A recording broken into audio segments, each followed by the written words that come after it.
కాపాడండి. కానీ ప్రపంచం మీద ఉన్న మనుషులందరి మీద నీ దయాని వాత్సల్యాన్ని కరుణ చూపించి మా పాపములను క్షమించి మమ్మల్ని రక్షించమని ఈ కూడికలో మాకు తోడుగుండమని యేసయ్య అతి శ్రేష్ఠ నామమున అడుగుచూ ఉన్నాను తండ్రి. ఆమేన్.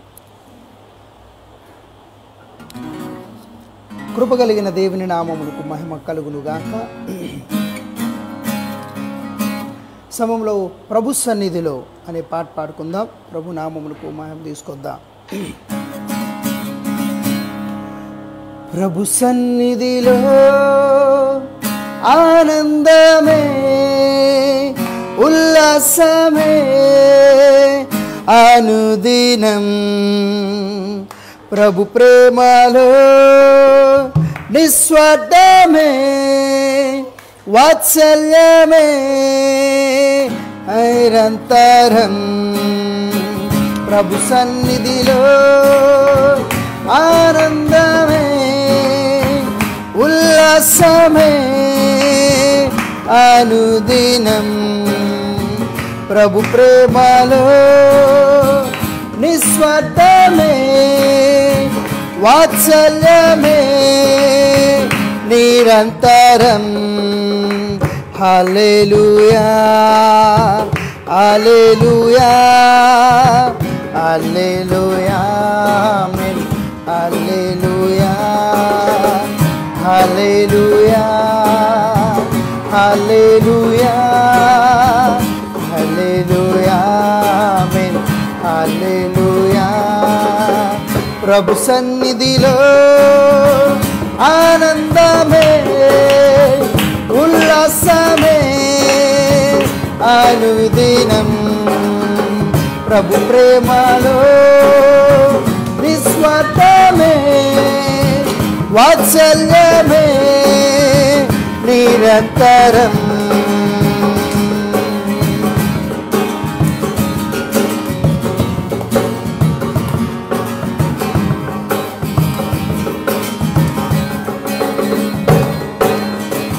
ఆకాశము కంటే ఎత్తైనది మన ప్రభు యేసుని కృపా సన్నిధి. ఆకాశము కంటే ఎత్తైనది మన ప్రభు యేసుని కృపా సన్నిధి.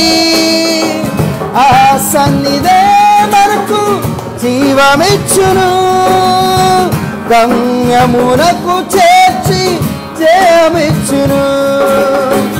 ఆ సన్నిధే మనకు జీవమిచ్చును, గమ్యమునకు చేర్చి జయమిచ్చును. ప్రభు సన్నిధిలో ఆనందమే ఉల్లాసమే అనుదినం, ప్రభు ప్రేమలో నిస్వార్థమే వాత్సల్యమే నిరంతరం.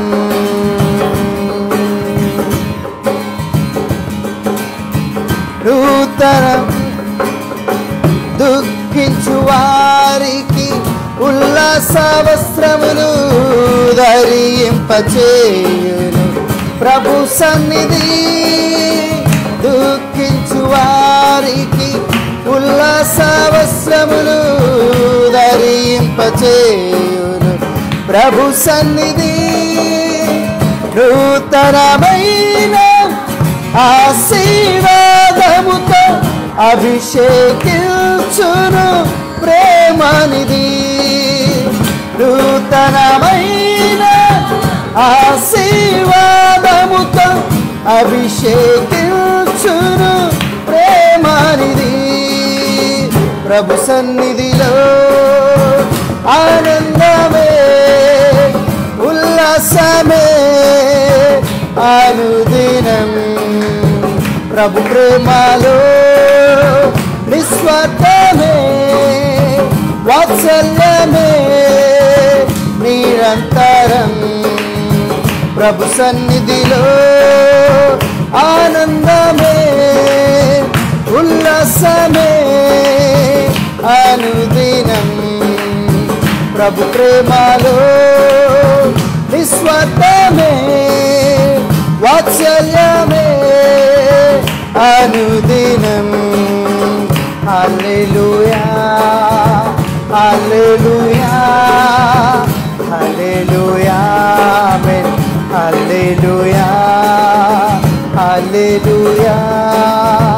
హల్లెలూయా హల్లెలూయా ఆమేన్ హల్లెలూయా. ప్రభు సన్నిధిలో ఆనందమే ఉల్లాసమే అనుదినం. ప్రభు ప్రేమలో నిస్వార్థమే వాత్సల్యమే నిరంతరం. ప్రభు సన్నిధిలో ఆనందమే ఉల్లాసమే అనుదినం. ప్రభు ప్రేమలో నిస్వార్థమే వాత్సల్యమే నిరంతరం.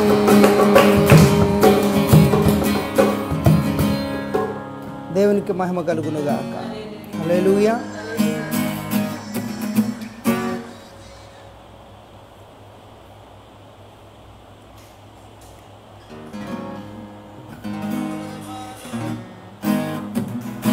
వర్ధిల్లెదము మన దేవుని మందిరము నాటబడిన వారమైన పాట పాడుకుందాం.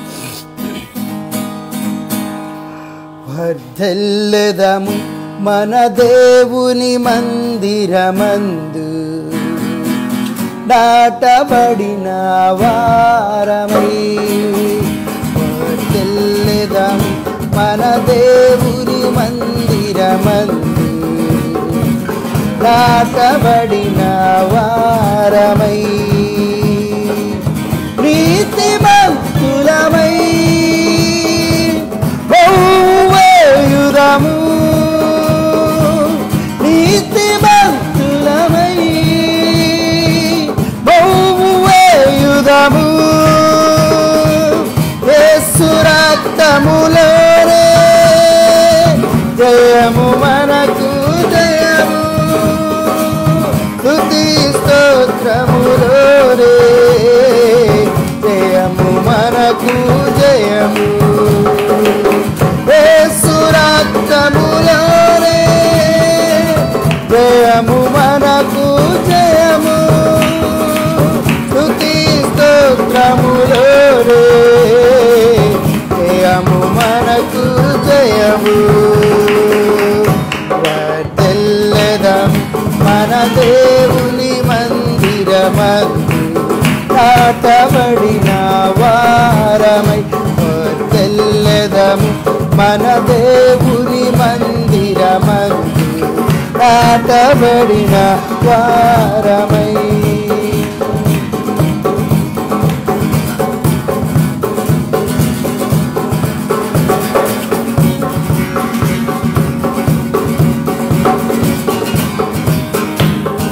యెహోవా మందిరావరణములో ఎన్నెన్నో మేలు కలవు.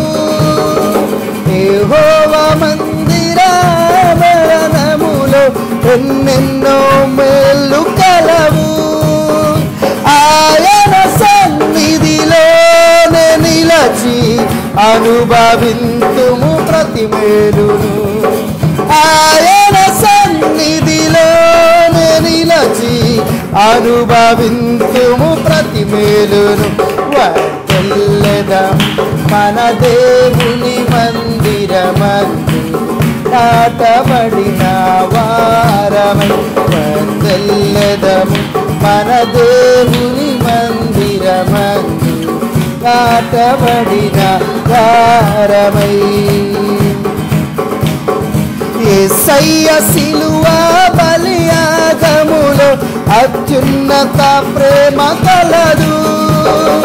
యేసయ్య సిలువ బలియాగములో అత్యున్నత ప్రేమ కలదు. ఆయన సముఖములోనే నిలచి పొందెదము శాశ్వత కృపను. ఆయన సముఖములోనే నిలచి పొందెదము శాశ్వత కృపను. వర్ధిల్లెదము మన దేవుని మందిరమందు నాటబడిన వారమై. వర్ధిల్లెదము మన దేవుని మందిరమందు నాటబడిన వారమై. పరిశుద్ధాత్మాభిషేకములో ఎంతో ఆదరణ కలదు. పరిశుద్ధాత్మాభిషేకములో ఎంతో ఆదరణ కలదు. ఆయన మహిమైశ్వర్యము మన దుఃఖము సంతోషముగా మార్చెను. ఆయన మహిమైశ్వర్యము మన దుఃఖము సంతోషముగా మార్చెను. వర్ధిల్లెదము మన దేవుని మందిరమందు నాటబడిన వారమై. వర్ధిల్లెదము మన దేవుని మందిరమందు నాటబడిన వారమై. నీతిమంతులమై బహువేయుగము, నీతిమంతులమై బహువేయుగము. యేసు రక్తములోనే జయము మనకు జయము. స్తుతి స్తోత్రములోనే జయము మనకు జయము. యేసు రక్తములోనే జయము మనకు జయము. స్తుతి స్తోత్రములోనే మనకు జయము. యేసు రక్తములోనే జయము మనకు జయము. స్తుతి స్తోత్రములోనే జయము మనకు జయము. యేసు రక్తములోనే జయము మనకు జయము. స్తుతి స్తోత్రములోనే జయము మనకు జయము. యేసు రక్తములోనే జయము మనకు జయము. స్తుతి స్తోత్రములోనే జయము మనకు జయము. యేసు రక్తములోనే జయము మనకు జయము. స్తుతి స్తోత్రములోనే జయము మనకు జయము. దేవునికి స్తోత్రం. హల్లెలూయా.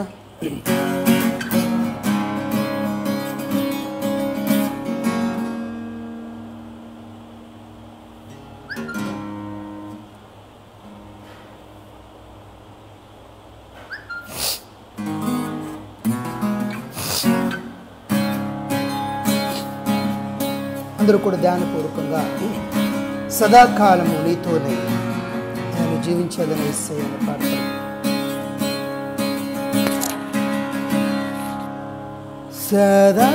సదాకాలము నీతో నేను జీవించేదను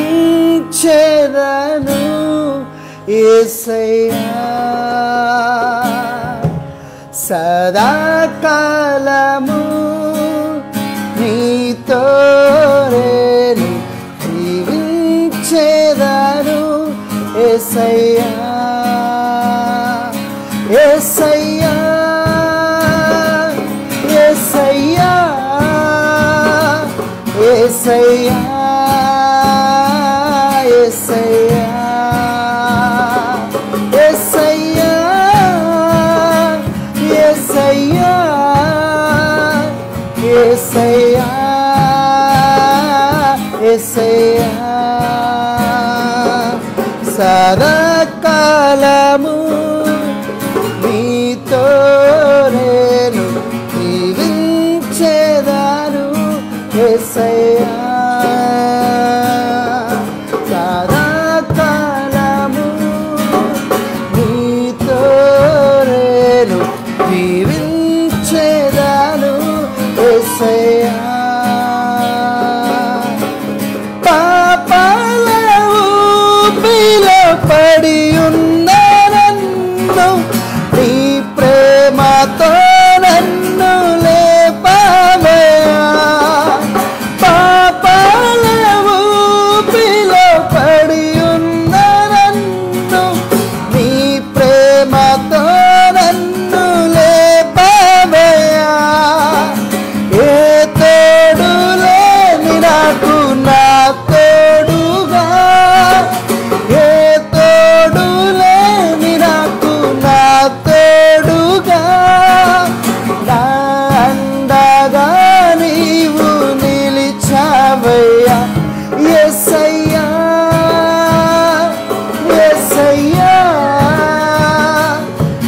యేసయ్యా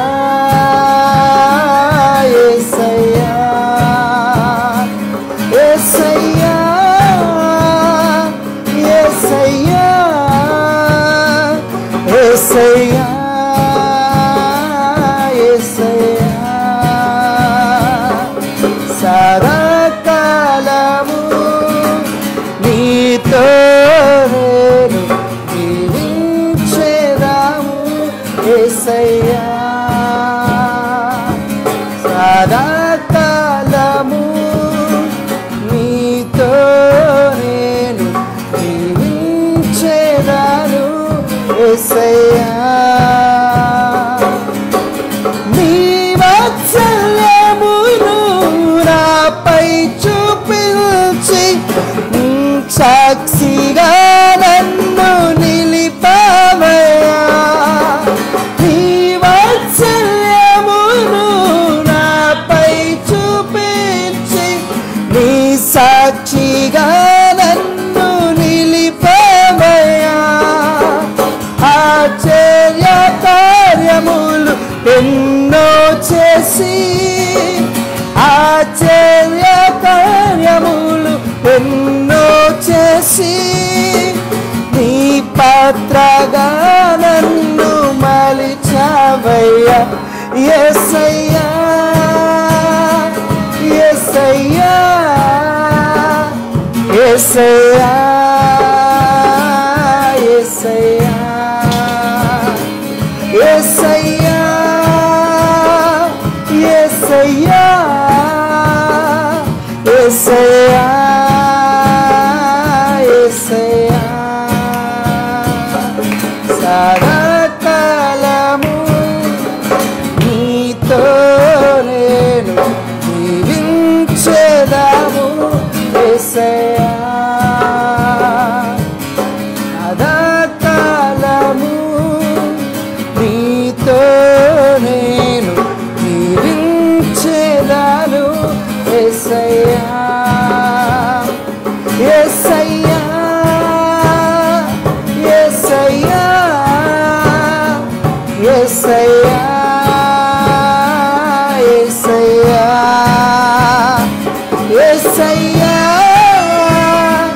యేసయ్యా యేసయ్యా యేసయ్యా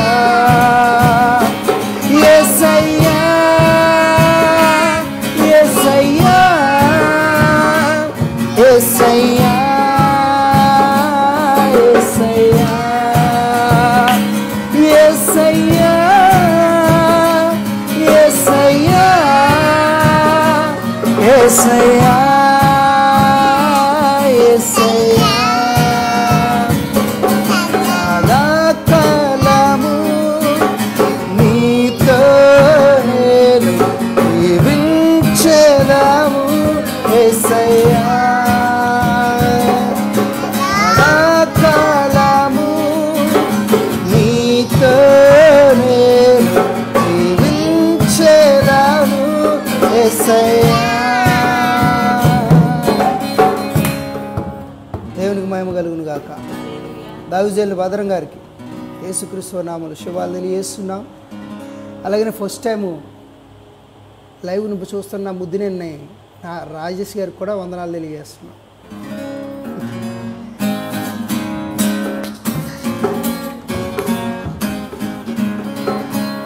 ప్రార్థన చేసుకుందాం. అందరూ కూడా దయతో కళ్ళు మూసుకున్నట్లయితే ప్రార్థన చేసుకుందాం. కృప కలిగిన మా దేవా నీకు స్తోత్రాలు. ప్రభు మనతో మాట్లాడాలని దేవుడు తన లేఖనముల ద్వారా ఈరోజు సూటిగా స్పష్టముగా మనల్ని దర్శించాలని తన వాక్కు చేత మన హృదయాలను నింపాలని ప్రభువును వేడుకుందాం. యేసయ్యా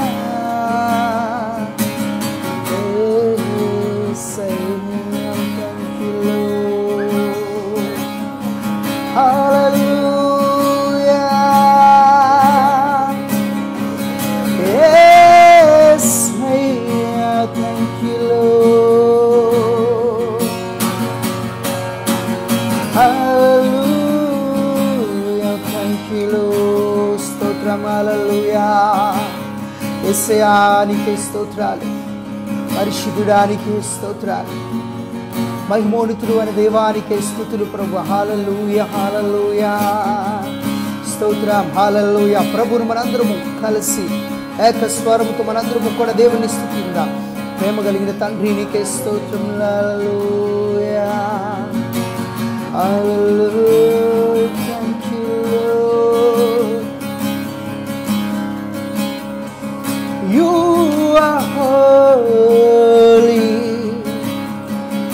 Lord, you are mighty.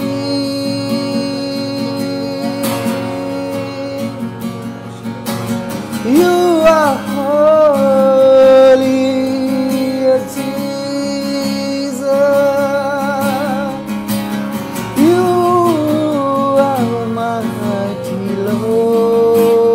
Hallelujah. We praise you, Lord. We worship you, Lord. We bow before your throne, oh Jesus. We magnify your name. We exalt your name, oh Lord. Fill our hearts with the Spirit of God. Anoint our hearts with your oil, oh God. Praise you, Lord. Speak to us, oh God. Thank you, Lord. Yesaya. పరిశుద్ధుడా. Thank you, Lord. Hallelujah. Thank you, Jesus. యేసు నీకు వందనాలు ప్రభువా. అయ్యా ఇదిగో మా బ్రతుకులు నీ చేతులకు ఇస్తున్నాం ప్రభువా. మా హృదయాలు నీ చేతులకు ఇస్తున్నాం ప్రభువా. మా మనస్సులను నీ చేతులకు ఇస్తున్నాం ప్రభువా. మా తలపులను నీ చేతులకు ఇస్తున్నాం ప్రభువా. ప్రభువా మా సర్వము నీకు అంకితం చేస్తున్నాం ప్రభువా. మాతో మాట్లాడింది దేవా. యేసయ్యా మమ్మల్ని దర్శించండి దేవా. We thank you, Lord. Speak to us, O God. We thank you, Lord. యేసయ్యా ఈ రాత్రి మాతో మాట్లాడండి. అయ్యా నీ వాక్కు ద్వారా మా జీవితాలను మార్చండి ప్రభా. నీ మాటల ద్వారా మాకు ఆదరణ కలిగించండి ప్రభా. నీ మాటల ద్వారా మమ్మల్ని ధైర్యపరచండి ప్రభా. నీ మాటల ద్వారా మా పాపములన్నీ క్షమించండి ప్రభా. నీ మాటల ద్వారా మా హృదయంలో ఉన్న చింతను తీసివేయండి ప్రభా. నీ మాటల ద్వారా మాలో ఉన్న ప్రతి విధమైన శాపములు తొలగించండి ప్రభా. నీ మాటల ద్వారా మా శరీరాల్లో ఉన్న ప్రతి బలహీనతను తీసివేయండి ప్రభా. నీ మాటల ద్వారా ప్రభువా మా హృదయాల్లో సమాధానం ఇవ్వండి ప్రభా. నీకు స్తోత్రం అయా. నీ మాటల ద్వారా రక్షణ లేని బిడ్డలకు రక్షణ ఇవ్వండి ప్రభా. Thank you Lord.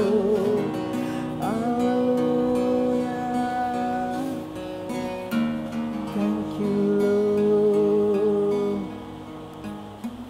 యేసయ్యా థాంక్ యూ లార్డ్.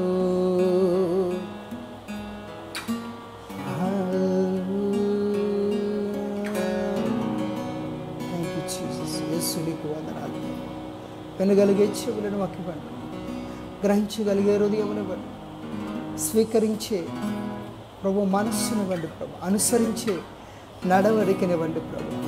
ఫలాలు ఫలించే జీవితాన్ని మాకు ఇవ్వండి ప్రభానికి స్తోత్రాలు. ప్రత్యేకంగా రాత్రి మాతో మాట్లాడండి ప్రభానికి స్తోత్రాలు. హల్లెలూయా. Thank you Jesus. ప్రార్థన చేసుకుందాం.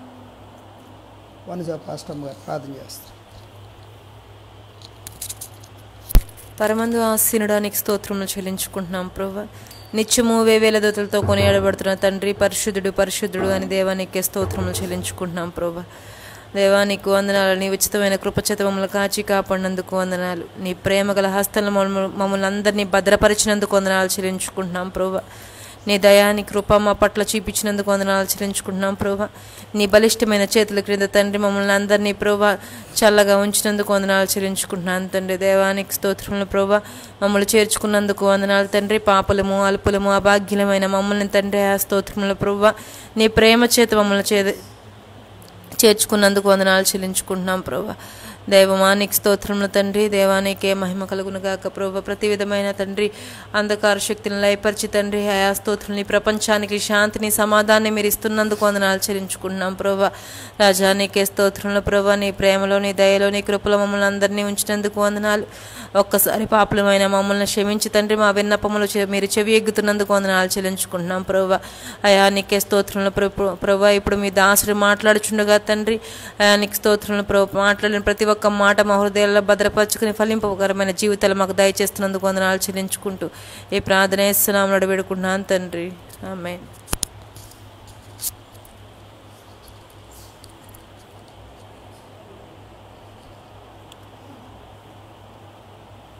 సర్వలోక న్యాయాధిపతి అయిన యేసుక్రీస్తు వారి యొక్క ఘనమైన నామములో మీ అందరికీ కూడా హృదయపూర్వకమైనటువంటి శుభవందనాలు తెలియచేస్తున్నాను. ప్రియులారా, ప్రభు మనల్ని ప్రేమించి మరొక అద్భుతమైన సమయాన్ని మనకిచ్చారు. అందును బట్టి ఆయన నామమునకే నిత్యము మహిమ ఘనత ప్రభావములు ఇప్పుడు ఎల్లప్పుడూ మనందరి ద్వారా ఆరోపింపబడునుగాక. ప్రియులారా, గతించిన కొన్ని రోజుల నుంచి ఇంచుమించుగా 32 డేస్ 32 రోజులు మనము మందసమును గురించి నేర్చుకోవడం జరిగింది. మందసములో ఉన్న 6 మాటల గురించి, మందసము కట్టడ గురించి మనము 6 మాటలు నేర్చుకున్నాం. తుమ్మకర్ర గురించి నేర్చుకున్నాం. అనే మందసము దేని చేత కట్టబడింది? తుమ్మకర్రతోనని. రెండవదిగా మందసం యొక్క కొలతలు 2.5, 1.5, 1.5 పొడవు వెడల్పు ఎత్తు గురించి మనం నేర్చుకున్నాం. అలాగనే మూడవ మాటగా బంగారము చేత అది పొదిగింపబడిందని మనం నేర్చుకున్నాం. అలాగనే నాలుగవదిగా బంగారపు జవ దాని చుట్టూ కూడా కిరీటము వలె అల్లబడిందని నేర్చుకున్నాం. అలాగనే ఐదవ మాటగా బంగారపు ఉంగరాలు గురించి మనం నేర్చుకున్నాం. ఆరవ మాటగా నిన్నటి దినాన్ని మనము పూర్తి చేసాం. ఆ కరుణాపీఠమును గురించి మనం నేర్చుకుని ఆ కరుణాపీఠము పైన ఉన్నటువంటి కెరూబుల గురించి కూడా నేర్చుకున్నాం. ఎందుకు కెరూబులు అసలు ఆ ప్రభు పెట్టమన్నాడు? ఎందుకు కెరూబులు? సొలొమోను మందిరంలో పెద్దవి 10 అడుగులు ఎత్తుగలిగిన ఆ కెరూబులు, 5 అడుగుల లేక 5 అడుగులు వెడల్పు కలిగినటువంటి ఆ కెరూబులను ఆ మందిరంలో ఎందుకు ప్రభు కట్టమన్నాడు? లేక సొలొమోను ఎందుకు అంత ప్రాధాన్యత వాటికి ఇచ్చాడు? ఆ రెక్కలు చాచబడినటువంటి ఆ గర్భాలయంలో ఆ మందసాన్ని పెట్టడం. అలాగనే ప్రభు మోషేతో కూడా ఆజ్ఞాపించాడు. ప్రత్యక్షపు గుడారానికి 10 తెరలుండగా ఆ నిలువుగా ఉన్నటువంటి ఆ తెరలకు, అడ్డుగా ఉన్న తెరలకు వాటిపైన కూడా రక్తవర్ణపు రంగులో ఉన్నటువంటి ఆ యొక్క కెరూబులను, ఆ కెరూబు చిత్రాలను వాటి మీద ఉంచమని, చిత్రకాని పని ఉండాలని చెప్పి అక్కడ కూడా ఆజ్ఞాపించినట్లుగా మనం చూస్తున్నాం. ఇలా యెహెజ్కేలు భవిష్యత్తులో నూతన మందిరంలో ఉండబోవు ఆ మందిరంలో కూడా అది నేల నుంచి పై వరకు కూడా ఎక్కడ చూసినా ఆ మందిరం అంతా కూడా కెరూబులు, ఖర్జూరపు చెట్టుల యొక్క ఆ డిజైన్ అంతా కూడా కనపడడం మనం చూసాం. ఇదంతా కూడా ఎందుకని చెప్పి మనం 4 అంశాలు అందులో నేర్చుకున్నాం. ఎందుకంటే కెరూబులకి చాలా ప్రాధాన్యత ఉంది అని. ఆ కెరూబులు దేవుని పరిచర్యను నమ్మకంగా చేసేవి. కెరూబులు దేవుని సింహాసనాన్ని మోసేటువంటివి. ఆ కెరూబులు దేవుని సముఖములో పరిశుద్ధముగా ఉండేవని. అలాగే ఆ కెరూబులు నిత్యము పరిశుద్ధుడు పరిశుద్ధుడని ఆరాధించేవి అని చెప్పి 4, ఇంకా వాటి యొక్క క్షుణ్ణంగా పరిశీలిస్తే 7 ఉన్నప్పటికీ నేను 4 అంశాల్లో వాటిని కుదించి చెప్పాను. సో 4 ప్రాముఖ్యమైనటువంటివి. సో ఈ 4 అంశాలు మనం నేర్చుకోవడం జరిగింది ప్రభు కృపను బట్టి. సో మీలో ఎవరైనా ఈ పార్ట్స్ చూడనట్లయితే దయతో మరొకసారి ఆ వీడియోస్ చూడండి. నేను దినాన్ని చాలా ఇబ్బందికరమైనటువంటి లైవ్ వచ్చింది. అంటే మీకు అనుకూలంగా లేనిది, వినడానికి సరిగా లేక సౌండ్ వచ్చి, అలాగనే కొంచెం ఇయర్ ఫోన్స్ కూడా ఇబ్బంది కలిగించి సౌండ్ తక్కువగా లోగా రావడం జరిగింది. సో ఇయర్ ఫోన్స్ పెట్టుకుని, లేకపోతే ఏదైనా హోమ్ థియేటర్లో పెట్టుకుని చూడండి. సో మీకు కొంతమంది అలా చూశారు. సో అలా సరిగా వినని వారు అది ఆ విధంగా ప్రయత్నం చేయాలని మనం చేస్తున్నాను. ఎందుకంటే మరి అంటే 6 అంశాలు మనం నేర్చుకున్నాం. 32 రోజులు నేర్చుకున్నాం మొత్తం. సో 32 రోజులు నేర్చుకున్నటువంటి మాటలన్నీ కూడా యూట్యూబ్లో ఉన్నాయి, వాట్సాప్లో మీకు పెడుతున్నాం ఎప్పటికప్పుడే, ఫేస్బుక్లో కూడా అవైలబుల్గా ఉన్నాయి, మీరు చూడండి. అయితే మా 6 మాటలు మనం కంప్లీట్ చేసాం. ఇంకా మనం అయిపోలేదు, ఇంకా చాలా ఉంది నేర్చుకోవడానికి. ఇప్పుడు మనం 3 మాటలు నేర్చుకుంటున్నాం. ఇందులో 3 మాటలు నేర్చుకున్న తర్వాత ఇది ఎక్కడ పెట్టబడింది, ఈ మందసం తీసుకుని లేక ఎత్తబడి ఎక్కడ యాజకుల చేత ఇది పెట్టబడింది, ఆ స్థలం ఏంటి, ఆ స్థలంలో ఎన్ని ఉంటాయి అంటే ప్రత్యక్షపు గుడారము గురించి కూడా మనం నేర్చుకోబోతున్నాం భవిష్యత్తులో. సో దాని వెలుపటి ఆవరణం గురించి ఇలా మనము నేర్చుకుంటున్నాం. అక్కడున్న దీపార్తి గురించి, అక్కడున్న రొట్టెల సముఖపు బల్ల గురించి, అక్కడున్న గంగాళం గురించి, ఇలా ప్రతి దాని గురించి కూడా ఒకదాని 1 by 1 ఏదైతే ఆర్డర్లో ఉన్నాయో ఆ ఆర్డర్నంతా కూడా ఫాలో అయ్యి చివరికి మందసం దగ్గరికి మరలా వద్దాం. చివరిలో సో మందసం అక్కడ చివరిన పెట్టబడింది. సో ముందున్న ఇవన్నీ కూడా సో సముఖపు రొట్టె కానీ, దీపమే కానీ, లేకపోతే ఆ గంగాళం కానీ, గంగాళం ఎందుకు పెట్టారు, గంగాళం మనకు ఏం నేర్పిస్తుంది, అక్కడ ఉన్నటువంటి బలిపీఠం ఏం నేర్పిస్తుంది, ఇలా మనం ప్రతిదీ కూడా చాలా ఉన్నాయి. ఆ భాగాలన్నీ కూడా మన భవిష్యత్తులో నేర్చుకోబోతున్నాం. అయితే ప్రియులారా, ఈరోజు మందసములో ఏం పెట్టబడింది, ఇది ఇంపార్టెంట్. మందసం అంటే మనమే కదా, నువ్వు నేను, మన హృదయం, మన ఆత్మీయ జీవితం, లేక మన సంఘం. సో సంఘంలో ఏం పెట్టాడు దేవుడు, లేక మన హృదయంలో ఏం పెట్టాడు, లేక నా ఆత్మీయ జీవితంలో ప్రభు ఏముంచాడు. మందసం అనగా దేవుడు మాతో ఉన్నాడు అంటే, దేవుడు ఈ మందసం అంటే మనతో ఉన్నాడు కదా. సో ఈ మనతో ఉన్న ఆయన సో మూడు థింగ్స్, 3 విషయాలు అందులో పెట్టాడు. సో 3 ఐటమ్స్ అందులో ఉన్నాయి ప్రాముఖ్యంగా చూస్తే. సో నెంబర్ 1 హెబ్రీలు మొదటి చెప్పిన తర్వాత రెఫరెన్స్ మీకు చెప్తాను. మొదటిగా the golden pot that had manna కలిగినటువంటి బంగారపు పాత్ర, ఇది మొదటిది. మన్నా కలిగినటువంటి బంగారపు పాత్ర ఇది. రెండవది ఆరోన్స్ రాడ్ దట్ బడ్డెడ్ అంటే చిగురించినటువంటి అహరోను కర్ర, ఇది రెండోది. మూడవది ద టేబుల్స్ ఆఫ్ కవనెంట్ లేక టాబ్లెట్స్ అని కూడా అంటారు. టాబ్లెట్స్ ఆఫ్ కవనెంట్ అంటారు. అంటే ఇంకో భాషలో కూడా చూస్తే స్టోన్స్ ఆఫ్ కవనెంట్, లేకపోతే స్లేట్స్ ఆఫ్ కవనెంట్, చాలా మాటలు ఉన్నాయి. సో ఒక్కొక్క తర్జుమాలో ఒక్కో విధంగా, అది రాతి పలకలు అనొచ్చు, లేదా ఇంకో విధంగా కొన్ని అంటే తెలుగులో మనకు రాతి పలకలని రాయబడింది. సో కానీ ఇంగ్లీష్లో చాలా మాటలు దీని కొరకు రాయబడ్డాయి. సో ఏదేమనడానికి 3 కూడా అందులో పెట్టమన్నాడు. ఈ 3 పెట్టమనడానికి ఖచ్చితంగా కారణం ఉంటుంది. కారణం లేకుండా ప్రభు ఏది చేయడు. కారణం లేకుండా నన్ను కూడా చేయలేదు. ఏదో ఊరకనే సరదాగా కొన్ని పుస్తకాల్లో ఉన్నట్లుగా సరదాగా చేసి చాలా అందంగా ఉంటే ఇంక చాలా చేసినటువంటి వాళ్ళు ఉన్నారు. సో కొంతమంది క్రియేటర్స్, కొంతమంది దేవుళ్ళు అనబడేవారు. కానీ మన దేవుడు సరదాకో ఎటకారంగా చేసి మళ్ళీ వాటిని అనుభవించడం ఇలా చేసేవాడు కాదు మన దేవుడు పరిశుద్ధుడు. ఆయన ఏం చేయాలనుకున్నా ఆయన చేసే ప్రతి పని వెనకాల there is a purpose behind it. ఉద్దేశ్యం లేకుండా, ఒక ఆలోచన లేకుండా ఆయన ఏది చేయడు. అంటే ఒక మాటలో చెప్పాలంటే ముందు చూపు లేకుండా ఏది ఆయన చెయ్యడు. అంటే అవివేకంగా, అనాలోచితంగా, తెలియకుండా బై మిస్టేక్ ఏది చేయడు. ఈ లోకంలో చేయబడింది ఏది కూడా ఆయన బై మిస్టేక్ చేసిందో, అనుకోకుండా చేసిందో, ముందు చూపు లేకుండా చేసిందో, ఒక ఉద్దేశం లేకుండా చేసిందో లేదు. సో దేవుడు, అందుకని మన దేవుడు గొప్పవాడు.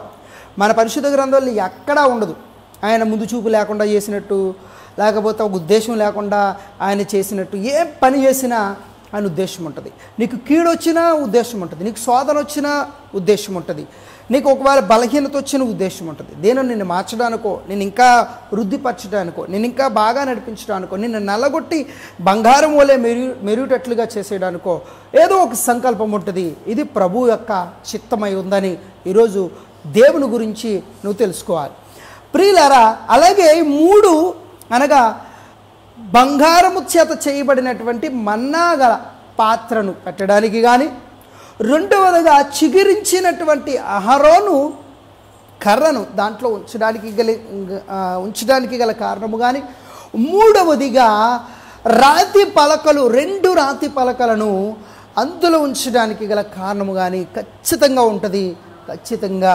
ఉంటుంది. ఒకటి, ఆత్మీయంగా మనం చూస్తే మనలో జీవాహారం ఉండాలి. మనకు ఆహారం అవసరం. ఫర్ ఎగ్జాంపుల్, ఇప్పుడు మందసం ఎక్కడ పెట్టబడిందంటే అతి పరిశుద్ధ స్థలంలో పెట్టబడింది మందసం. అతి పరిశుద్ధ స్థలంలో మందసం పెట్టబడింది. అంటే దేని దాటుకుని వెళ్ళి అతి పరిశుద్ధ స్థలంలో అది పెట్టబడిందంటే పరిశుద్ధ స్థలమును దాటుకుని వెళ్ళి అతి పరిశుద్ధ స్థలములోకి అది పెట్టబడింది. అతి పరిశుద్ధ స్థలము దేవుడుండే స్థలము, పరిశుద్ధ స్థలము మనుషుడుండే స్థలము ప్రస్తుతం. సో పరిశుద్ధ స్థలం అంటే ఇంకోలాగా చెప్పాలంటే, సో మొదట చెప్పాను, అతి పరిశుద్ధ స్థలం అంటే దేవుడు ఉండే స్థలము, పరిశుద్ధ స్థలం అంటే మనము ఉండే స్థలం. ఇంకోలాగా మనం చెప్పాలంటే అతి పరిశుద్ధ స్థలము అని అంటే నీలో దేవుడు పెట్టిన ఆత్మ, పరిశుద్ధ స్థలం అంటే నీ శరీరం. అంటే మన శరీరం పాపం కాదండి అని అంట. కానీ దేవుడు పాపంగా దీన్ని సృష్టించలేదు, దీన్ని యథార్థంగా సృష్టించాడు. ఈ విషయాన్ని గమనించాలి. తర్వాత సో మనం పాపంలో కడుగుబడిన పంది బురదలో దొలినట్లుగా, పంది కడగబడినప్పుడు పవిత్రంగానే తెల్లగా ఉంది, కానీ అది బురదలో దొలితే మనం ఏం చేస్తాం? సో అలా మనిషి పాపంలో పడ్డాడు. సో కానీ దేవుడు ముందు యథార్థవంతుడిగా, నీతివంతుడిగా, తన మహిమ చేత, తన పోలికలో పవిత్రంగానే మనం చేశాడు. సో ఇది మనకు సాదృశ్యం. అతి పరిశుద్ధ స్థలము దేవుడు మనలో పెట్టిన ఆత్మకు సాదృశ్యంగా ఉంటే, పరిశుద్ధ స్థలము మన శరీరమునకు సాదృశ్యంగా ఉంది. లేక అతి పరిశుద్ధ స్థలము దేవుడుండు స్థలానికి సాదృశ్యంగా ఉంటే, పరిశుద్ధ స్థలము మనం ఉండేటువంటి స్థలానికి సాదృశ్యంగా ఉంది. ఇప్పుడు పరిశుద్ధ స్థలము దాటుకుని బయట ఆవరణములో ఎక్కడో వెలివేయబడ్డాం మనం. ఎక్కడో చెప్పాను మీకు, తుమ్మకర్ర ఎవడో తీసుకెళ్ళి ఇంట్లో దాచుకోడు, టేకర్రలు దాచుకున్నట్లుగా. టేకర్ర రోజు డేం చేస్తాడు, మొట్టమొదటి తుమ్మకర్రను ఇచ్చుకున్నప్పుడు చెప్పాను, తుమ్మకర్రను ఎవడు కూడా ఏం చేయడు, ఇంట్లో తెచ్చిపెట్టుకోడు. ఇంట్లో దాయిడు దాన్ని భద్రంగా ఒక రూములో. ఏం చేస్తాడంటే బయట పెడతాడు, ఏ వాకట్లోనో, గుమ్మాలోనో, ఆవరణంలోనో ఎక్కడో పెడతాడు. సో తుమ్మకర్ర హ్యాస్ నో వాల్యూ. తుమ్మకర్రకి వాల్యూ లేదు, టేకర్ర వాల్యూ ఉంది. టేకర్ బయట పెడితే బయట ఎందుకు పెట్టామంటే అది ఎవడన్నా పట్టిపోతాడు. తుమ్మకర్ర బయట ఎందుకు పెడతామంటే ఎవడు పట్టుకోడు. తుమ్మకర్ర ఎవడు పట్టుకెళ్తాడు అది. సో ఆ బయట ఆవరణములో మనం ఉన్నాం. బయట ఆవరణములో ఉన్న మన బ్రతుకులను దేవుడు తీసుకొచ్చి ఎక్కడ పెట్టాడంటే పరిశుద్ధమైనటువంటి స్థలంలో పెట్టాడు.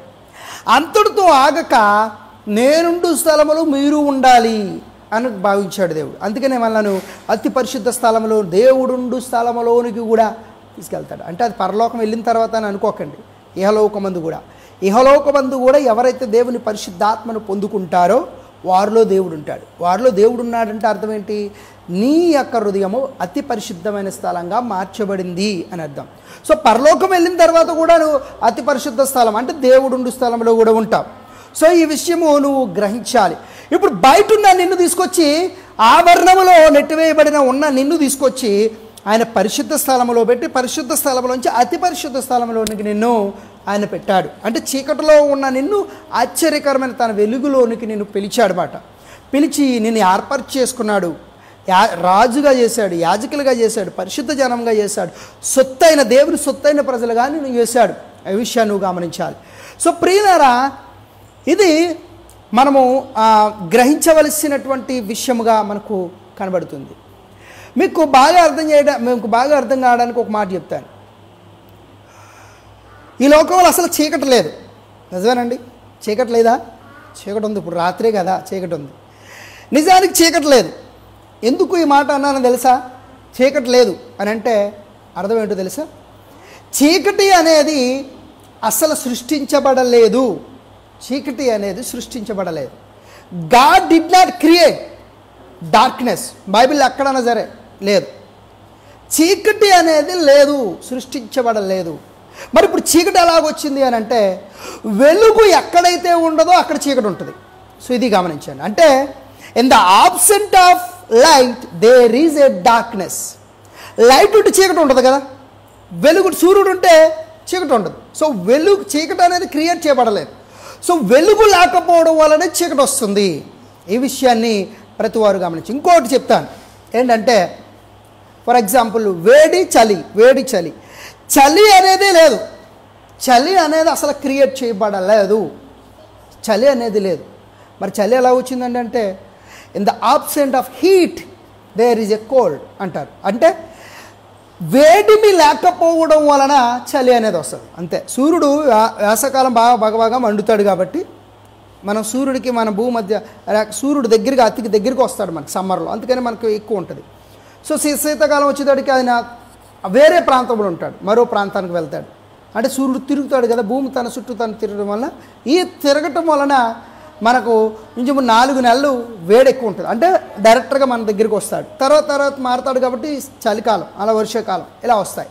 సో కాబట్టి సూర్యుడి కాంతి వేడిమి లేకపోవడం వల్ల చలి అనేది వస్తుంది. సో అంతే. అంటే నిజానికి ఏది లేదు, చలి అనేది లేదు.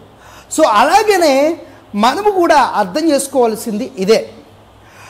మన జీవితం పాపపు జీవితం అనేది లేదు, పాప రోత జీవితం అనేది లేదు, దేవుడు పెట్టలేదు. కానీ ఎందుకు వచ్చింది అని అంటే పరిశుద్ధత లేకపోవడం వలన ఈ పాప రోత బ్రతుకు అనేది వచ్చింది. ఎందుకు పరిశుద్ధత లేదు అని అంటే దేవుడు సన్నిధానమును కోల్పోయాడు, మనిషి దేవుడికి దూరం అయిపోయాడు.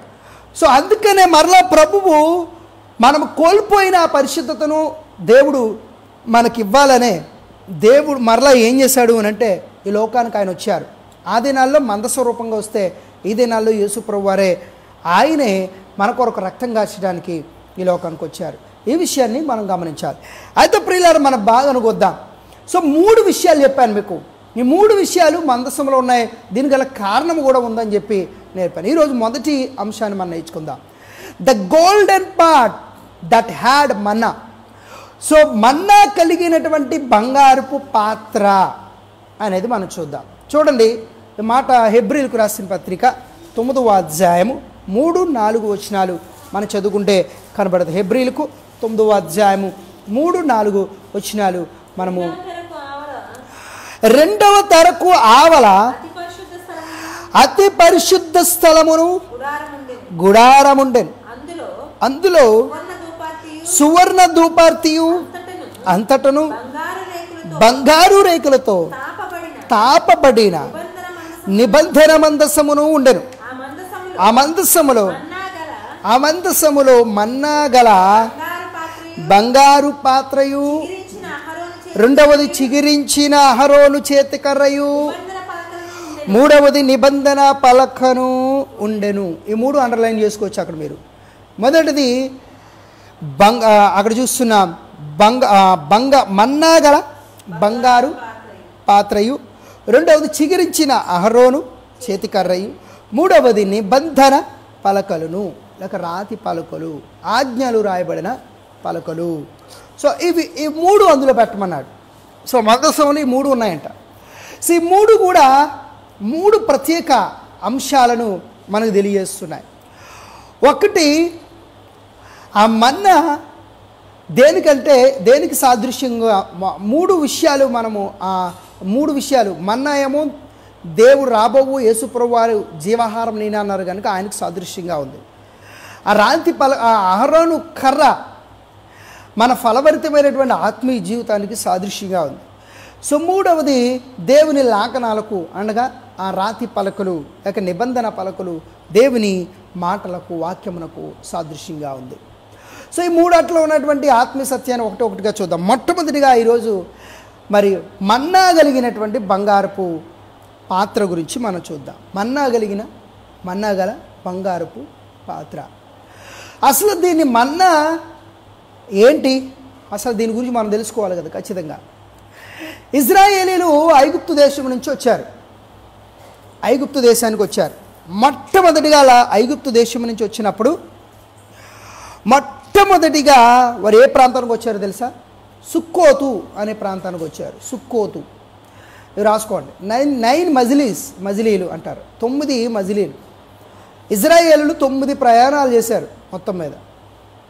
అంటే మొట్టమొదటి ఐగుప్తు ప్రాంతం నుంచి వారు వచ్చినటువంటి ప్రాంతం ఏరియా ఏంటో తెలుసు? సుక్కోతు. ఇది ఐగుప్తులోనే ఉంది సుక్కోతు. రెండవ ప్రాంతము యాతాము, రెండవ ప్రాంతం. ఇవన్నీ కూడా నిర్గమాకాండము 13, 14, 15, 16, 17, 18, 19 7 అధ్యాయాల్లో ఉంటాయి. మజిలీలు. 7 ఉన్న మజిలీలు ఇవి 9 కూడా. మజిలీలు అంటే ప్రయాణాలు. సో ఈ 9 మజిలీలులో మొదటిది సుక్కోత్ అయితే, రెండవదేమో యాతాము, మూడవదేమో బయల్సెఫోను ఎదుటనున్న పిహాహీరోతు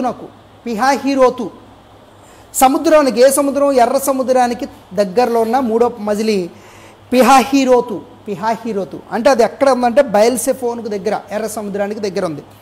సో ఈ మార్గం గుండా దేవుడు తీసుకొచ్చాడు. తర్వాత షూరు, నాలుగో మజిలీ షూరు. 5వ మజిలీ మారా. ఇక్కడే మారా అంటే ఎందుకు వచ్చిందంటే, మారా అక్కడ నీళ్లు చేదుగా ఉన్నాయి కాబట్టి మారా అని పేరు వచ్చింది. సో మారా. అలాగనే 6వ మజిలీ ఏలీము. 6వ మజిలీ ఏలీము. 7వ మజిలీ సీను. 7వ మజిలీ సీను. ఇక్కడే మన్నానిచ్చాడు. ఇది సీను అనేది ఒక ప్రాంతం అంటే 7వ మజిలీ ఇది. ఇక్కడ మన్నానిచ్చాడు. 8వది రెఫీదీము. 8వ మజిలీ రెఫీదీము. 9వది సీనాయి. 9వది ప్రాంతం. సో ఈ 9 మజిలీలు కూడా మీరు నోట్ చేసుకోండి. 9 మజిలీలు అంటే ఇజ్రాయెల్ ప్రజలు 9 మజిలీలు అంటారు. ఇది దేవుడు వారి తీసుకొచ్చినటువంటి ఈ ప్రాంతాలు ఇవి. ఇక్కడ తిప్పాడు ఎక్కువగా. ఈ ప్రాంతాల్లో ఎక్కువ ఉన్నారు వాళ్ళు. ఈ ప్రాంతము వాళ్ళకి చాలా ఇంపార్టెంట్. అంటే ఇక్కడ నలగొట్టబడ్డారు, ఇక్కడే చెదరగొట్టబడ్డారు, ఇక్కడే పరిశోధించబడ్డారు, ఇక్కడే శోధించబడ్డారు. కొన్నిసార్లు ఆహారము లేక, కొన్నిసార్లు నీళ్లు లేక, కొన్నిసార్లు పిల్లలకి పశువులకు వారికి నీళ్ళు లేక, ఆహారం లేక వారు ఇక్కడ ఈ 9 మజిలీలలో కూడా వారు ఏం చేయబడ్డారంటే శోధించబడ్డారు. ఈ విషయాన్ని గమనించాలి. శోధించబడ్డారు. అట్ ద సేమ్ టైం ఈ 9 మజిలీల్లోనే వారు అద్భుతం చేశారు.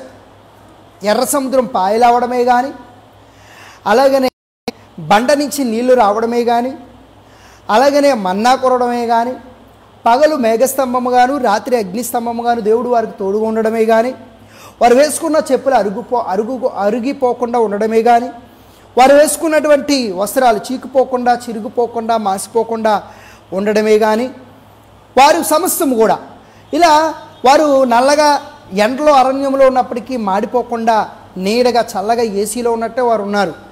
ఇలాంటివి కానీ, మన్నా ఇవ్వడం కానీ, మరలా ఇంకొకసారి ఇవ్వడం కానీ, మారాను మధురంగా మార్చడం కానీ, ఇలాంటివన్నీ కూడా అన్ని అద్భుతాలు కూడా ఇక్కడ జరిగినాయి. ఈ మజిలీల్లో 9 మజిలీల్లో జరిగినాయి. ఎప్పుడు మన భాగానికి వద్దాం. సో 7వ మజిలీ సీను. ఈ ప్రాంతానికి వచ్చేటప్పటికి ఇంచుమించుగా 2 నెలల సమయం కావస్తుంది. అబీబ్ అని నెలలో ప్రారంభమయ్యారు. అది మొదటి నెల వాళ్ళకి, మొదటి నెల. 2వ నెల ఇంచుమించుగా 5వ తారీఖు అలా అయిపోయింది. ఇంచుమించుగా 2 నెలలు కావస్తుంది. అప్పటి వరకు వీళ్ళకి ఏమీ లేదు అని అంటే తినడానికి ఫుడ్ లేదు. ఇంచుమించు 2 months అంటే 2 months తక్కువగా 2 నెలలు కావస్తుంది. అంటే 2వ నెలలోకి వచ్చేసారు. 1 నెల కంప్లీట్ చేసుకుని మొదటి రోజున అక్కడి నుంచి బయలుదేరారు. ఒక 2వ ఇంచుమించుగా. సో కాబట్టి 2 నెలలు కూడా వారికి ఏమి లేదంటే ఫుడ్ లేదని అనుకోకండి. ఫుడ్ ఉంది. ముందుగానే వాళ్ళు పిండి తెచ్చుకున్నారు. వచ్చేటప్పుడే మొత్తం పిండి గిండి అన్నీ దేవుడు చెప్పాడు. వారు వచ్చి ముందే సో పిండి గిండి అన్నీ తెచ్చుకున్నారు. అప్పటి వరకు ఆ పిండి గిండి అంతా కూడా మేబీ తిన్నారు. సో రాను ఆ సీను ప్రాంతానికి 16వ అధ్యాయంలో మనకు కనపడుద్ది. నిర్గమకాండము 16వ అధ్యాయంలో కనపడుద్ది. సో సీను అరణ్యానికి వచ్చారని అక్కడే మన్నాను వారికి ఇస్తాడు దేవుడు. సో వారు అంటారు, ఆ సీను ప్రాంతానికి వచ్చిన తర్వాత ఐగుప్తులోనే బాగుంది మాకు, ఐగుప్తులో చక్కగా ఉండేవాళ్ళము, ఐగుప్తులో మేము కొండల దగ్గరే కూర్చుని ఆ పొయ్యిల దగ్గరే వండుకుని కొండల్లో ఉడుకు మడుకు తినేసేవాళ్ళం, కుటుంబం అంతా కలిసి పొయ్యి చుట్టూ కూర్చుని చాలా బాగుండేది. అలా పొయ్యి చుట్టూ కూర్చున్నటువంటి బాధే కానీ అక్కడే బాగుంది. అక్కడ ఉల్లిగడ్డలు ఉన్నాయి, బంగాళదుంపలు ఉన్నాయి, చక్కగా ఉంది, అయ్యే కొంచెం బెటర్గా ఉన్నది. ఇక్కడ ఇక్కడ ఏం తినడానికి లేదు, మమ్మల్ని ఏమైనా చంపడానికి తీసుకొచ్చారా, ఇక్కడికి మమ్మల్ని నాశనం చేయడానికి తీసుకొచ్చారా, ఐగుప్తుల సమాధులు ఏమైనా లేవా అని చెప్పేసి వాళ్ళు దేవుని మీదను అహరోను మీదను మోషే మీదను సనుగుకున్నారు అని రాయబడింది. సనుగుకున్నారు. అయితే మోషే అహరోను అంటారు, మీరు మా మీద సనుక్కుంటారేంటి, మా మీద ఎందుకు సనుక్కుంటారు, దేవుడు ఇస్తాడు, కంగారు పడకండి, దేవుడు మీకు మాంసాహారమును ఆహారమును ఆయన ఇవ్వబోచున్నాడు, కంగారు పడకండి, కొంచెం ఓర్పు పట్టండి అని అన్నా సరే వారు తిరగబడ్డానికి వాళ్ళు రువ్వి చంపడానికి చూస్తారు మోషేను అహరోనుని. అయితే అహరోను లేక మోషే దేవుడికి మొరపెడతాడు. సో దేవుడు కోపం, వీళ్ళు ఏంటి వీళ్ళు వచ్చి సరే రేపు నేను దగ్గర రండి, ఆయన కనబడతాడు, ప్రత్యక్షమవుతాడు. ఇదిగో మోషే రేపు ఉదయానికి మీకు రేపు ఉదయం మన్నా రాత్రానికి మీకు పూరేడు పెట్టలు వస్తాయి, సో మీరు తొందరపడకండి అని చెప్పేసి అక్కడ చెప్పాడు. సో ప్రభు అన్నట్టుగానే ఆ ఉదయకాలము వారు చూస్తే మంచుతో పాటు కురిసింది మన్నా, ఉదయమే మంచుతో పాటు కురిసింది. ఆ సీను అరణ్యములో ఆ ప్రాంతంలో ఆ పాలెములో సీను పాలెములో వారుంటే పాలెం అంటే వారున్న ప్రాంతంలోనే ఆ లిమిటెడ్ ఏరియాలో అక్కడ ఆ పచ్చిక మీద మొక్కల మీద మొత్తం కురిసింది మంచుతో పాటుగా. దీనికి ఒక గుణం ఉంది, మంచుతో పాటు కరుగుపోద్ది. మంచి ఎలాగైతే ఎండ వేయడం కరుగుపోద్దో ఈ మన్నా కూడా కరుగుపోద్ది ఖచ్చితంగా.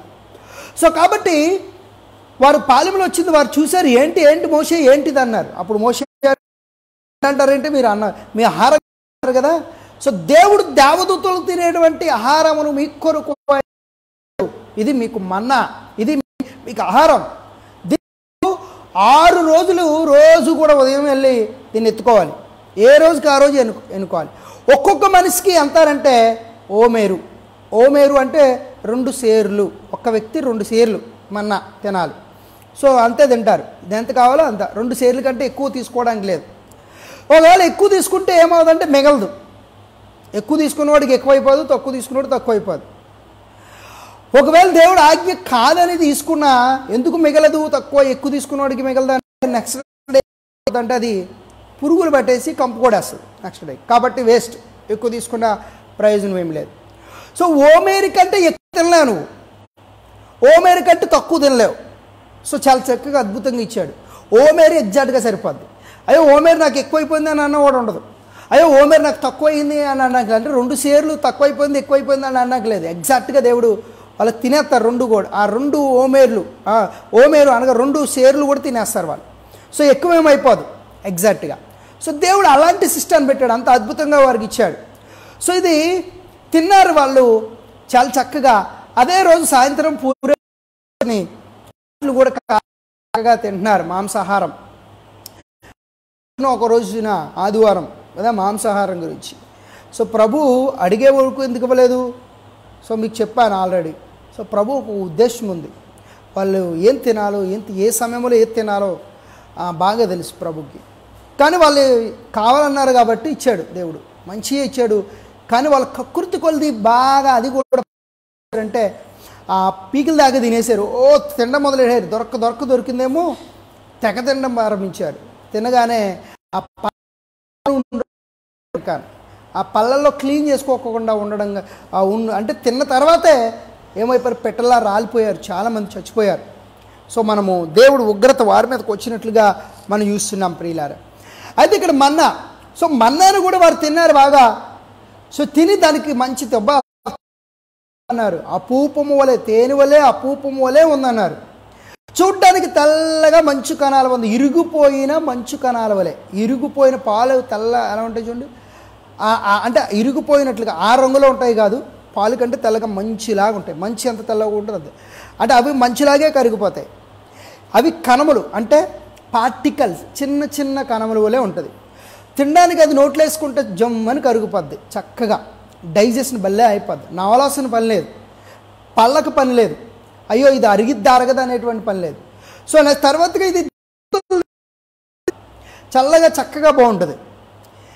సో ఇది చాలా తీగా కూడా ఉంది, చాలా బాగుంది. వాళ్ళు తిన్నప్పుడు చాలా బాగుందని సార్ ఇజ్రాయెల్ ప్రజలు ఏమన్నారంటే అన్నారు, మన్నా అనగా అపూపం వలె ఉండేది అని అర్థం. మన్నా అనగా అపూపం వలె తీగా ఉండేది అని అర్థం అవి. కాబట్టి సో ఈ పేరు పెట్టేశారు. వాళ్ళు ఇది పిండి రుబ్బుకుని చక్కగా అట్లు కూడా వేసుకుని తినేవారండి. అట్లు కూడా వేసుకుని తినేవారు. సో ఇది మన్నా. సో అయితే 6 రోజులే 7వ రోజున అండి వారు విశ్రాంతి దినానికి ముందు రోజే ఏం చేయాలి తెలుసా? ఒక్కొక్కరు 4 సేరులు తీసుకోవాలి మన్నా. ఒక్కొక్కరికి 4 సేరులు అంటే 2 ఓమేర్లు మన్నా తీసుకోవాలి. మనం ముందు చూసాం, నెక్స్ట్ డేకి మిగిలితే ఏమైపోయేది? కంప కొట్టేది, పురుగులు పడేసేది. కానీ విశ్రాంతి దినానికి ముందు రోజు సిద్ధపాటు దినాన్న అది మాత్రం కుళ్ళు పట్టేది కాదు, పురుగు పట్టేది కాదు. ఎంత అద్భుతం అండి! దేవుడు కృప దాని మీద ఉంచాడు. చూడండి ఎందుకు ఎన్ని పరిస్థితులను వాళ్ళు కల్పించాడు తెలుసా? ఎక్కువైపోవడం, తక్కువ తినోడు తక్కువైపోవడం, ఇలా నాకు చాలలేదు అంటాం, నాకు ఎక్కువైపోయిందని అంటాం లేదు, ఎందుకు? అదొకటి. అలాగని ఇది మిగతా రోజులు నెక్స్ట్ డేకి వచ్చి తర్వాత రోజుకి పురుగులు పెట్టేయడం, విశ్రాంతి దినానికి మాత్రం ఉంచుకుంటూ పురుగు పోవడం. చూడండి మంచిలాగా ఉండడం దేవదూతలు తినే అద్భుతం. ఆ అద్భుతమైన ఆహారం ఉండడం చాలా విచిత్రంగా తెల్లగా కనపడడం, కొత్తిమీర గింజల వల్లే ఉందంట. సో ఇంత అద్భుతమైన మన్నా దేవుడు వారికి ఇచ్చాడు. రోజు వెళ్ళాలి, డైలీ వెళ్ళాలి. సో కొంతమంది విశ్రాంతి దినాన్ని వెళ్ళొద్దంటే సరే వెళ్ళేవారు, వాళ్ళకేం దొరికేది కాదు, అక్కడ ఉండేది కాదు, తిట్టేవాడు. అప్పుడు దేవుడు కూడా కోపడ్డాడు, ఏంటిలో చెప్పాను కదా, అయినా సరే ఇలా ఉంటున్నారని ప్రవర్తిస్తున్నారని చెప్పారు. అయితే ఈ మన్నా చక్కటి ఆహారము, భూమి మీద అప్పటి వరకు లేని ఆహారము, పండనంటి ఆహారము, ఏ మనిషిని చేత సృష్టించబడని లేక పండించబడని అంటే స్వయముగా దేవుని తినేటువంటి ఆహారము ప్రతిరోజు పాలెంలో 6 రోజులు వారమునకు అవి కురుస్తూ ఉండేవి. వాళ్ళు తినేవారు. చాలా బాగుంది. రోజు మాంసం, సాయంత్రం మాటలు మాంసం వండుకుని కాల్చుకుని తినేవారు. వీటితో రొట్టెలు చేసుకునేవారు, నంచుకుని చక్కగా తినేవారు. అయితే ఇప్పుడు ఇవంతా ఎందుకు చెప్పానంటే మీకు ఒక మాట మీకు నేర్పిస్తాను ఈ భాగంలో నుంచి. సో మన్నాను ఇప్పుడు 3 మాటలు మనం చూస్తాం. మన్నా గురించి 3 మాటలు నేర్చుకుని మనం వెళ్ళిపోదాం. మొదటి మాట ఏంటంటే దశములో ఈ మన్నాను ఉంచమన్నాడు. అది రీజన్ ఫైండ్ అవుట్ చేస్తున్నాం. సో కారణం, హేతు మనం ఫైండ్ అవుట్ చేస్తాం. 3 కారణాలు నేను అనుకున్నాను. సో నెంబర్ 1 ఏంటంటే God is the provider of our need.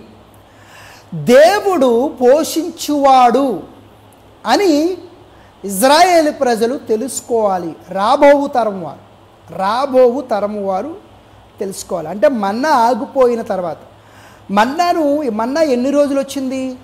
అసలు ఎన్ని రోజులు వచ్చింది? అప్పటిదాకా వచ్చిందంటే ఈ 9 మజిలీలు ఉన్నని చెప్పి వచ్చిందంటే 40 సంవత్సరాలు. ఇదే చివరి మాటలో మనకు కనపడింది. 40 సంవత్సరాలు అక్కడే తిరిగారు. ఆ 40 సంవత్సరాలు కూడా ఏం తిన్నారంటే మన్నానే తిన్నారట. 40 సంవత్సరాలు కూడా మన్నానే తిన్నారు.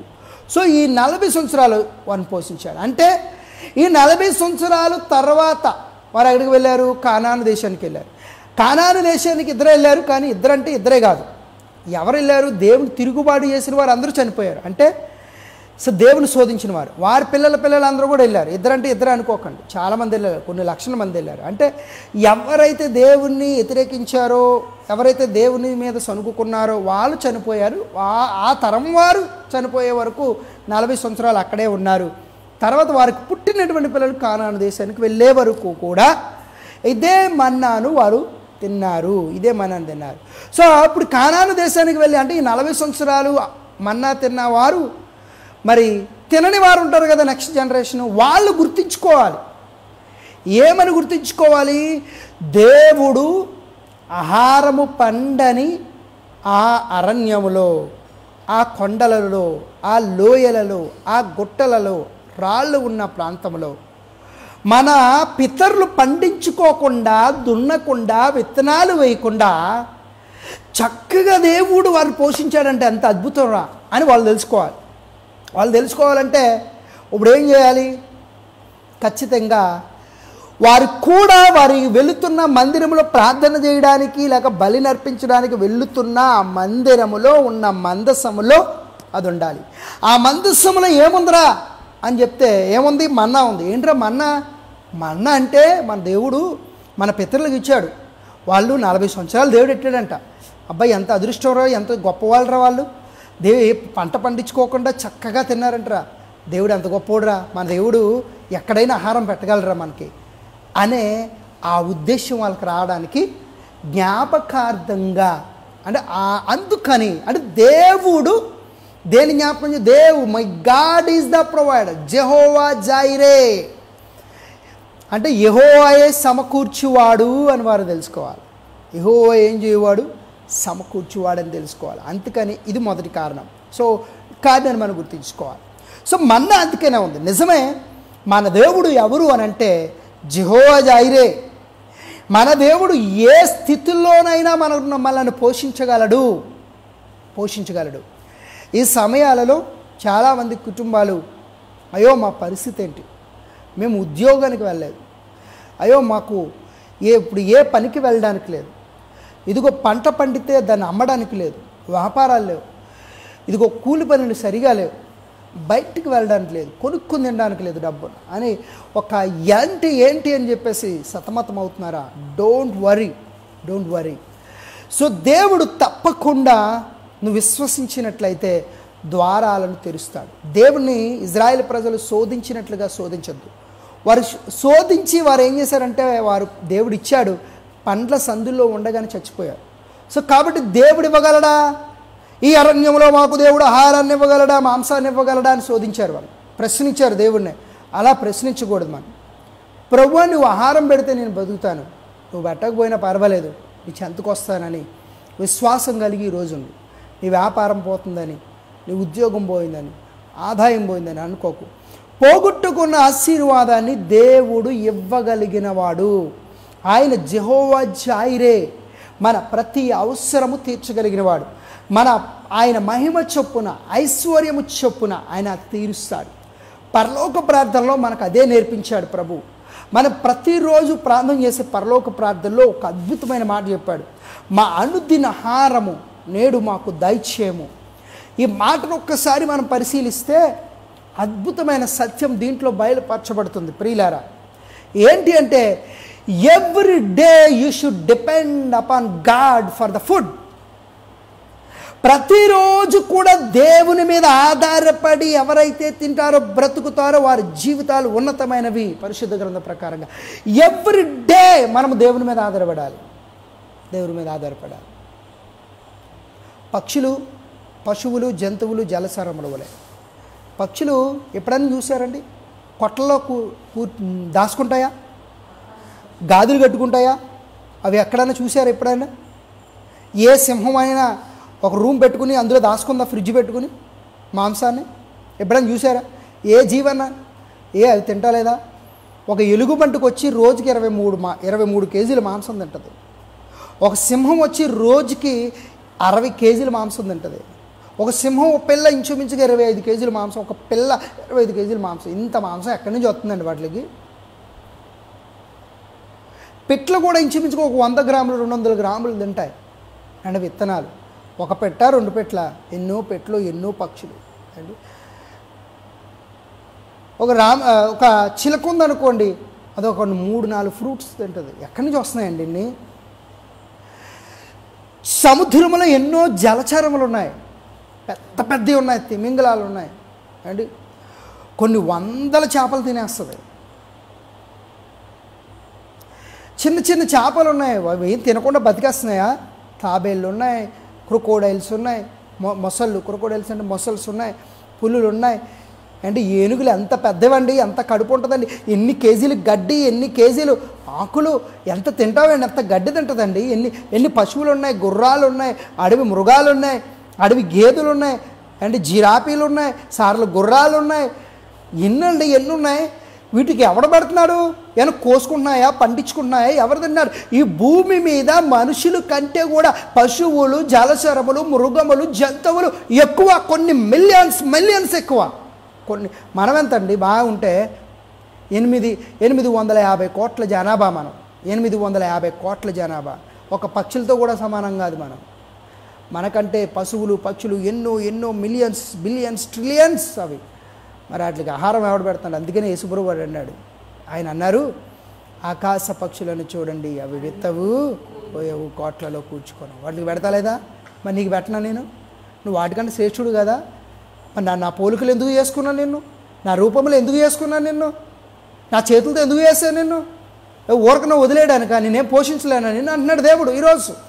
సో అందుకని అంటున్నాడు ఎవ్రీడే, ప్రతిరోజు అని అంటే దేవుడి మీద ఆధారపడాలంటే మనం, దేవుడి మీద. అందుకనే we should not store up everything. మన తరతరాలకి పిల్లలకి పోజేసుకోకూడదు. ఉన్న దాంట్లో మనం ఇతరులకు సహాయం చేయాలి. ఇది చెప్పడానికి ప్రభు మనతో మాట్లాడుతున్నాడు. ప్రియ సహోదరి సహోదరుడు, ఈ విషయాన్ని గ్రహించా. Everyday we should depend on God.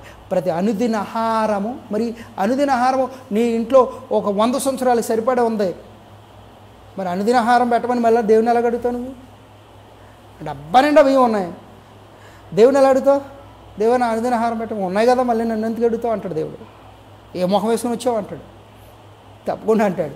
So కాబట్టి అంటే లేకుండా ఉండాలని కాదు కానీ, సో నేను చెప్పేది ఏంటంటే, సో ప్రతిరోజు కూడా ప్రభా ఇది నువ్వు ఇచ్చిందే, నీ కృప వల్లనే నాకు కలిగింది ప్రభా అనే ఫెయిత్ఫుల్నెస్, ఆ నమ్మకత్వము, ఆ కృతజ్ఞత భావం ఉండాలి ఖచ్చితంగా. సో దేవుడు ఆయన పోషించగలడు. అంటే ఏలియా కొండ ఎక్కమన్నాడు, డైరెక్ట్గా ఎక్కేసాడు అంతే. కొండ ఎక్కిన తర్వాత ఆ కొండ మీద ఏమీ లేవు, ఒక చెట్టు లేదు, చెట్లు ఉన్నా కానీ చెట్లకు ఫలాలు లేవు, ఏమీ లేవు. అప్పుడు కొండ ఎక్కముందు అనుకుని ఉండొచ్చు బహుశా ఏలియా, ఏ పంటలో ఏ ఫలాలు ఉండుంటాయిలే అని. కానీ ఆడికి వెళ్ళిన తర్వాత ఏమీ లేవు. కానీ భయపడలేదు, అక్కడే ఉన్నాడు. నువ్వు భయపడకు, నేను నీకేం చేస్తాను, కాకుల చేత ఆహారం పంపిస్తాను. ఏంటి కొన్ని సంవత్సరాలు ఏంటి ఏ పక్షిని దేవుడు ఎన్నుకోలేదు, కాకులనే ఎన్నుకున్నాడు. గుర్తించాలి ఈ విషయాన్ని. ఏ పక్షిని ఎన్నుకోలేదు, కాకిని. ఎందుకు కాకితో దేవుడు ఒక కాకితో ఎందుకు చేయించాడు తెలుసా పని? ఒక పావురంతో చేయించవచ్చు కదా, ఒక చిలకతో చేయించవచ్చు కదా, ఇంకో పక్షులు ఏమీ లేవా? ఉన్నాయి. కాకి ఉన్న స్వభావం ఏంటో తెలుసా? లాక్కుని తినే స్వభావమే తప్ప పెట్టే స్వభావం కాదు. మరి పెట్టే స్వభావం లేని లాక్కుని తినేసేటువంటి కాకితోనే ఆహారం పెట్టానంటే మరి మీకు పెట్టలేనా అని అర్థం మాట. సో ఎవ్రీడే రొట్టెలు మాంసాలు, 3-4 కాకులు అంటే ఒకరు చిన్న మొక్క సరిపోద్దా అంటే? 3 కాకులు 3 రొట్టెలు తెస్తే సాధారణ చూస్తే 5 రొట్టెలు 2 చేపలు. ఇజ్రాయేలు ఒక పిల్లవాడు కానీ సాధారణంగా తినేది 5 రొట్టెలు 2 చేపలు. సో 5 రొట్టెలు 2 చేపలు అంటే నేను అనుకుంటున్నాను 7 కాకులు. ఎందుకంటే అన్నీ ఒక్క కాకి తెచ్చేయలేదు కదా. అంటే 5 కాకులు 5 రొట్టెలు 2 కాకులు చేప మాంసాహారమో అంటే తీసుకుని వచ్చి ఇచ్చేవట. అంటే 7 కాకులు రోజు, ఒకరోజు కాదు కొన్ని సంవత్సరాలు రోజు తెచ్చి ఇచ్చేవి. అంత అద్భుతమైన వాడని మన దేవుడు, ఎంత అద్భుతమైన వాడు. మళ్ళీ అక్కడే నీరుని కూడా పుట్టించాడు దేవుడు. నీరుని పుట్టించాడండి. నీరు లేకపోతే అంటే ఆ నీరు ఉన్నది, ఆ నీరు అందులో ఉన్న నది పారుతున్నప్పుడు తాగాడు. అది ఆగిపోయిన తర్వాత మళ్ళీ అప్పుడు దేవుడు మరలా ఇంకో ప్రాంతానికి వెళ్ళమన్నాడు. సారేపతి అనే విధవరాల దగ్గరికి వెళ్ళమన్నాడు. ఆమె దగ్గర కూడా ఏమీ లేదు. ఆమె దగ్గర కొంచెం పిండి కొంచెం నూనె ఉంది.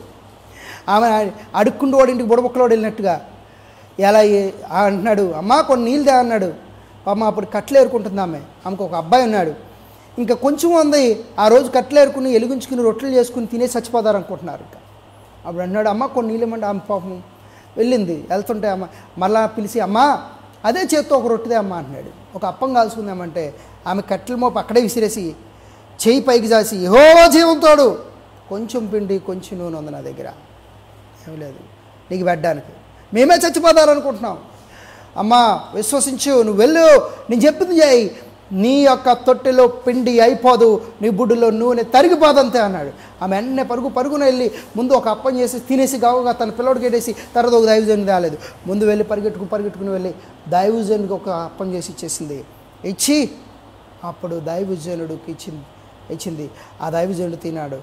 అక్కడికి వెళ్ళి చూస్తే మళ్ళీ ఆ పిండి తీస్తుంటే మళ్ళీ పిండి వచ్చేస్తుంది, నూనె తీస్తుంటే మళ్ళీ నూనె వచ్చేస్తుంది.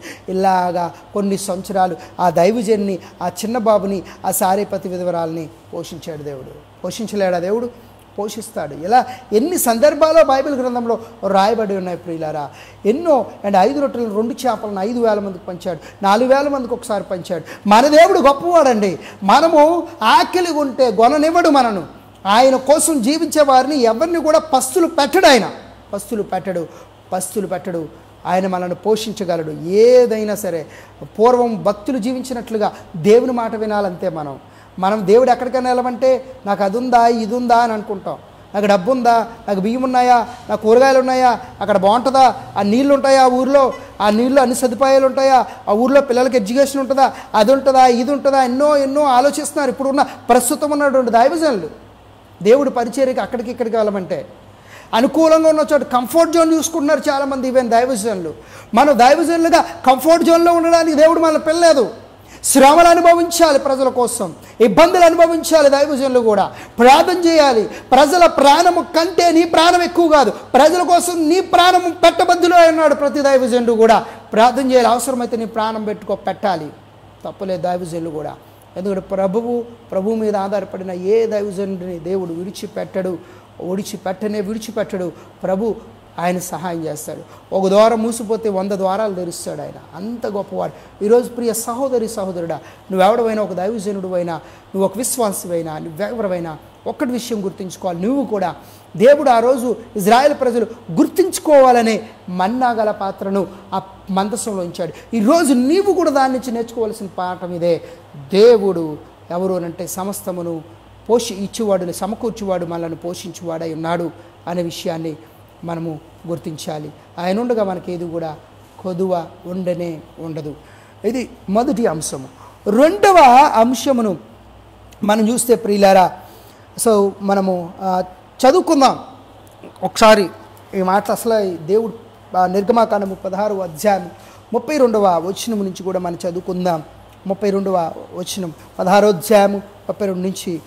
మరియు మోషే ఇట్లనెను, యెహోవా ఆజ్ఞాపించినదేమనగా, నేను ఐగుప్తు దేశము నుండి మిమ్మును బయటికి రప్పించినప్పుడు అరణ్యములో తినుటకు నేను మీకిచ్చిన ఆహారమును మీ వంశస్థులు చూచినట్లు వారు తమ యొద్ద ఉంచుకొనుటకు దానితో ఒక ఓమేరు పట్టు పాత్రను నింపుడనెను.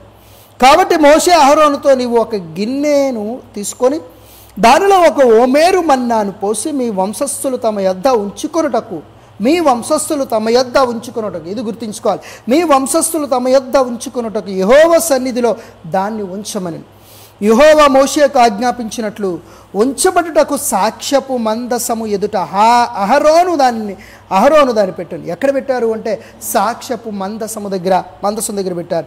ఇశ్రాయేలీయులు నివసింపవలసిన దేశమునకు తాము వచ్చు 40 ఏండ్లు మన్నానే తినుచుండిరి. వారు కానాను దేశపు పొలిమేరలు చేరు వరకు మన్నాను తినిరి. మన్నాను తినిరి. ఓమేరు అనగా యాపాలో దశమభాగము అని అర్థం. దశమభాగం ఓమేరు అనే మాటకు ఈ మాటకు ఓమేరు దశమభాగము. ఓమేరు అంటే దశమభాగం అంటే ఎంత అనంటే 2 సేరులు. సో దీన్ని కూడా బియ్యం దేవుని మందిరాన్ని తెచ్చే వాళ్ళు గమనించాలి. సో ఇట్స్ ఇస్ దశమ భాగము. ఓమేరు 2 సేరులు. ఎంత? ఓమేరు 2 సేరులు అని రాయబడింది. సో ఇట్ ఇస్ కాల్డ్ దశమ భాగము. 10వ వంతు. సో 10వ వంతు ఆహారం వరకు ఇవ్వబడింది. సో అయితే ప్రియులారా, సో దీని గురించి నేను మాట్లాడను కానీ, సో అయితే ఇక్కడ మనం చూడండి, ఇక్కడ స్పష్టముగా వారికి ఒక ఆజ్ఞ ఇవ్వబడింది. ఏంటి వారికి ఇవ్వబడినటువంటి ఆజ్ఞ అని అంటే, ఒక గిన్నె తీసుకోమన్నారు, గిన్నెలో మన్నా పోయమన్నారు. మన్నాను పోసి వంశస్థులందరూ కూడా, రాబో తరము వారందరూ కూడా తెలుసుకున్నట్లు దాన్ని ఒక మందసము అంటే సాక్ష్యపు మందసం దగ్గర పెట్టమన్నారు. సో అహరోను పెట్టాడు ఆ విషయాన్ని. సో ఇది పితరులందరూ కూడా జ్ఞాపకించండి. ఒకటి మీకు చెప్పినట్లుగా దేవుడు సమకూర్చువాడని, లేదా పోషించువాడై ఉన్నాడు, సమకూర్చువాడై ఉన్నాడు తెలుసుకునేలాగా. రెండవ మాట, మనము ఎందుకు దేవుడు అక్కడ పెట్టమన్నాడు అనేటువంటి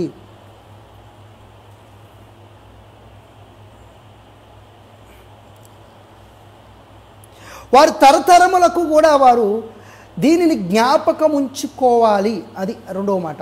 మొదటి దేవుడు ఏమైనాడు, పోషించువాడు, సమకూర్చువాడు. రెండవది ఇప్పుడు చదువుకున్న మాట, వారు వంశములలో వారందరూ కూడా తరతరములకు జ్ఞాపకము ఉంచుకోవాలి. దీన్ని మర్చిపోకూడదు. దీన్ని ఎప్పుడు కూడా జ్ఞాపకం ఉంచుకోవాలి. అంటే ఏం జ్ఞాపకం ఉంచుకోవాలి? దేవుడు చేసిన మేలులు అద్భుతములు జ్ఞాపకం ఉంచుకోవాలి. దేవుడు చేసిన మేలులు అద్భుతములు, ఒకటి దేవుడు పోషించువాడైనాడు, రెండవది ఆయన చేసిన అద్భుత కార్యాలు, సూచక క్రియలు, మేలులు ఎప్పటికీ కూడా మర్చిపోకూడదు. ఎందుకంటే 103వ కీర్తనలు అది చెప్తాడు, నా ప్రాణమా యెహోవాను సన్నిధించుము, నా అంతరంగమునున్న సమస్తమా ఆయన పరిశుద్ధ నామమును సన్నిధించుము. ఆయన నా ప్రాణమా యెహోవాను సన్నిధించుము, ఆయన చేసిన ఉపకారములలో దేనిని మరువకుము.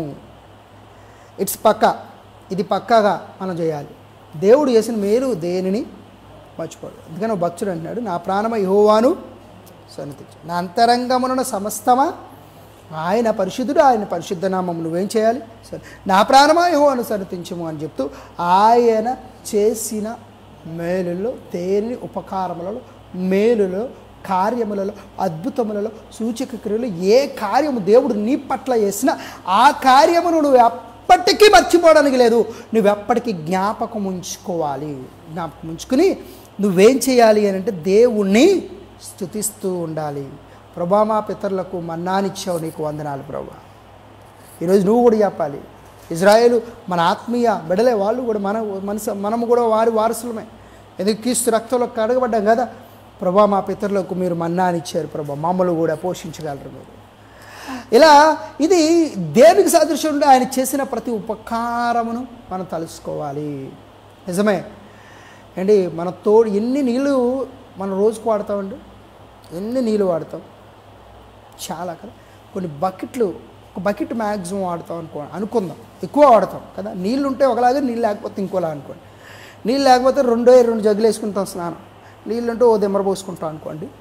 సో మనం అది మనిషికి ఉన్న తత్వం, నేచర్ కదా.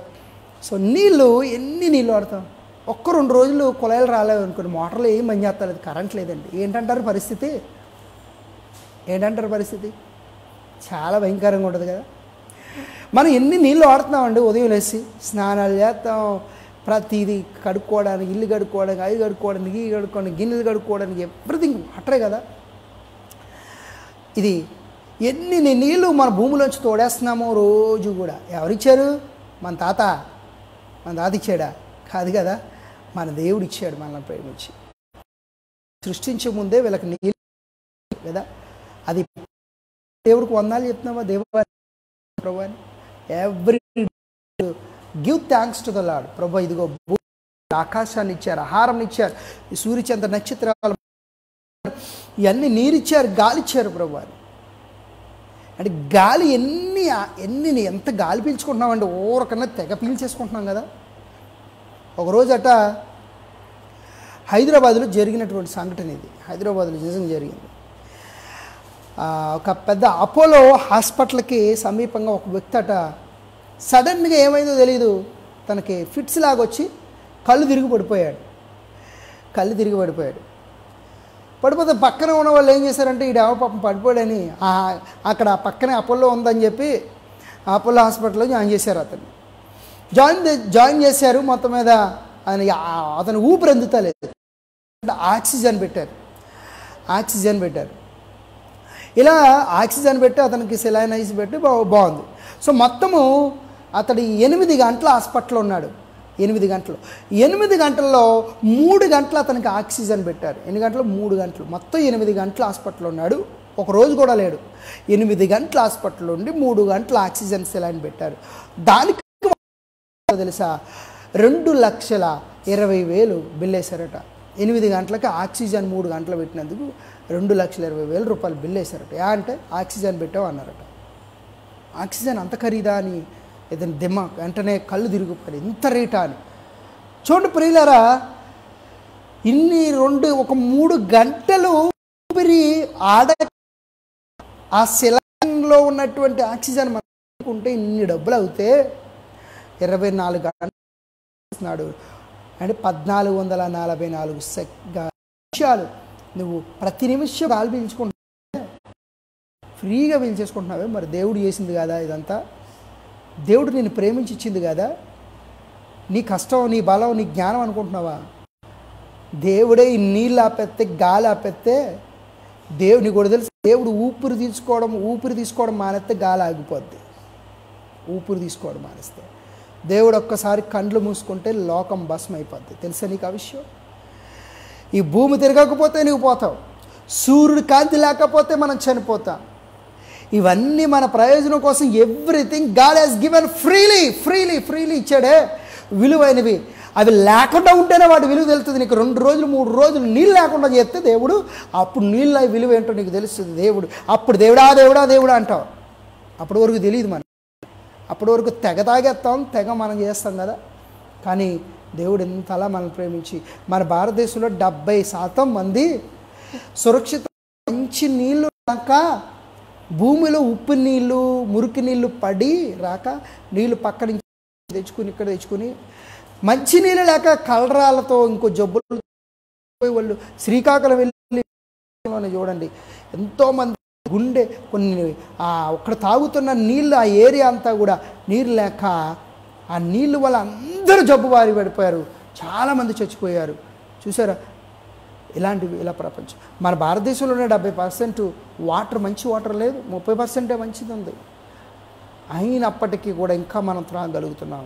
దేవుడు మనల్ని ఎంతగానో ప్రేమించాడు. గాలి ఇచ్చాడు, నీరు ఇచ్చాడు, వెలుతురిచ్చాడు, అన్నీ ఇచ్చాడు. మరి నువ్వు దేవుని కృతజ్ఞతాస్తుతులు చెల్లిస్తున్నావా? సో చెల్లించాలి. ఈరోజు దేవుడు చేసిన ప్రతి మేలుకు ప్రభువును గణపరచాలి, స్తుతించాలి. రోజు ఇజ్రాయేల్ అలా దేవుడు చేసిన మేలులు, ఆయన చేసిన అద్భుతాలు వాళ్ళు జ్ఞాపకం చేసుకోవాలి తరతరముల వరకు అని మన్నాను మందసంలో క్షమించండి, ఆ మన్నా గల పాత్రను మందసంలో ప్రభు ఉంచమన్నాడు. ఇది 2వ కారణం. 3వది, మన్నా ఎందుకు అక్కడ ఉంచమన్నాడు అని అంటే, ఈ మన్నా రాబోవు మెస్సయ్యకు సాదృశ్యంగా ఉంది. మన్నా రాబోవు మెస్సయ్య ఎవరు? యేసుప్రభు వారు. యేసుప్రభు వారికి సాదృశ్యంగా ఉంది ఈ మన్నా. ఆయన ఎవరిలో ఉంటారు? మనలో ఉంటారు కదా. సో ఈ మన్నా రాబోవు మెస్సయ్యకి యేసుప్రభు వారికి సాదృశ్యంగా ఉంది. అంటే యేసుప్రభు వారు అన్న జీవాహారం అన్నారు ఆయన. యోహాను సువార్త 6వ అధ్యాయంలో చూసుకుంటే ఆయన అన్నారు, జీవాహారము నేనే అన్నాడు. ఏ సందర్భంలో ఈ మాట అన్నాడంటే, యేసుప్రభు వారు మనకు తెలుసు 5 రొట్టెలు 2 చేపలని 5,000 మంది పంచారు.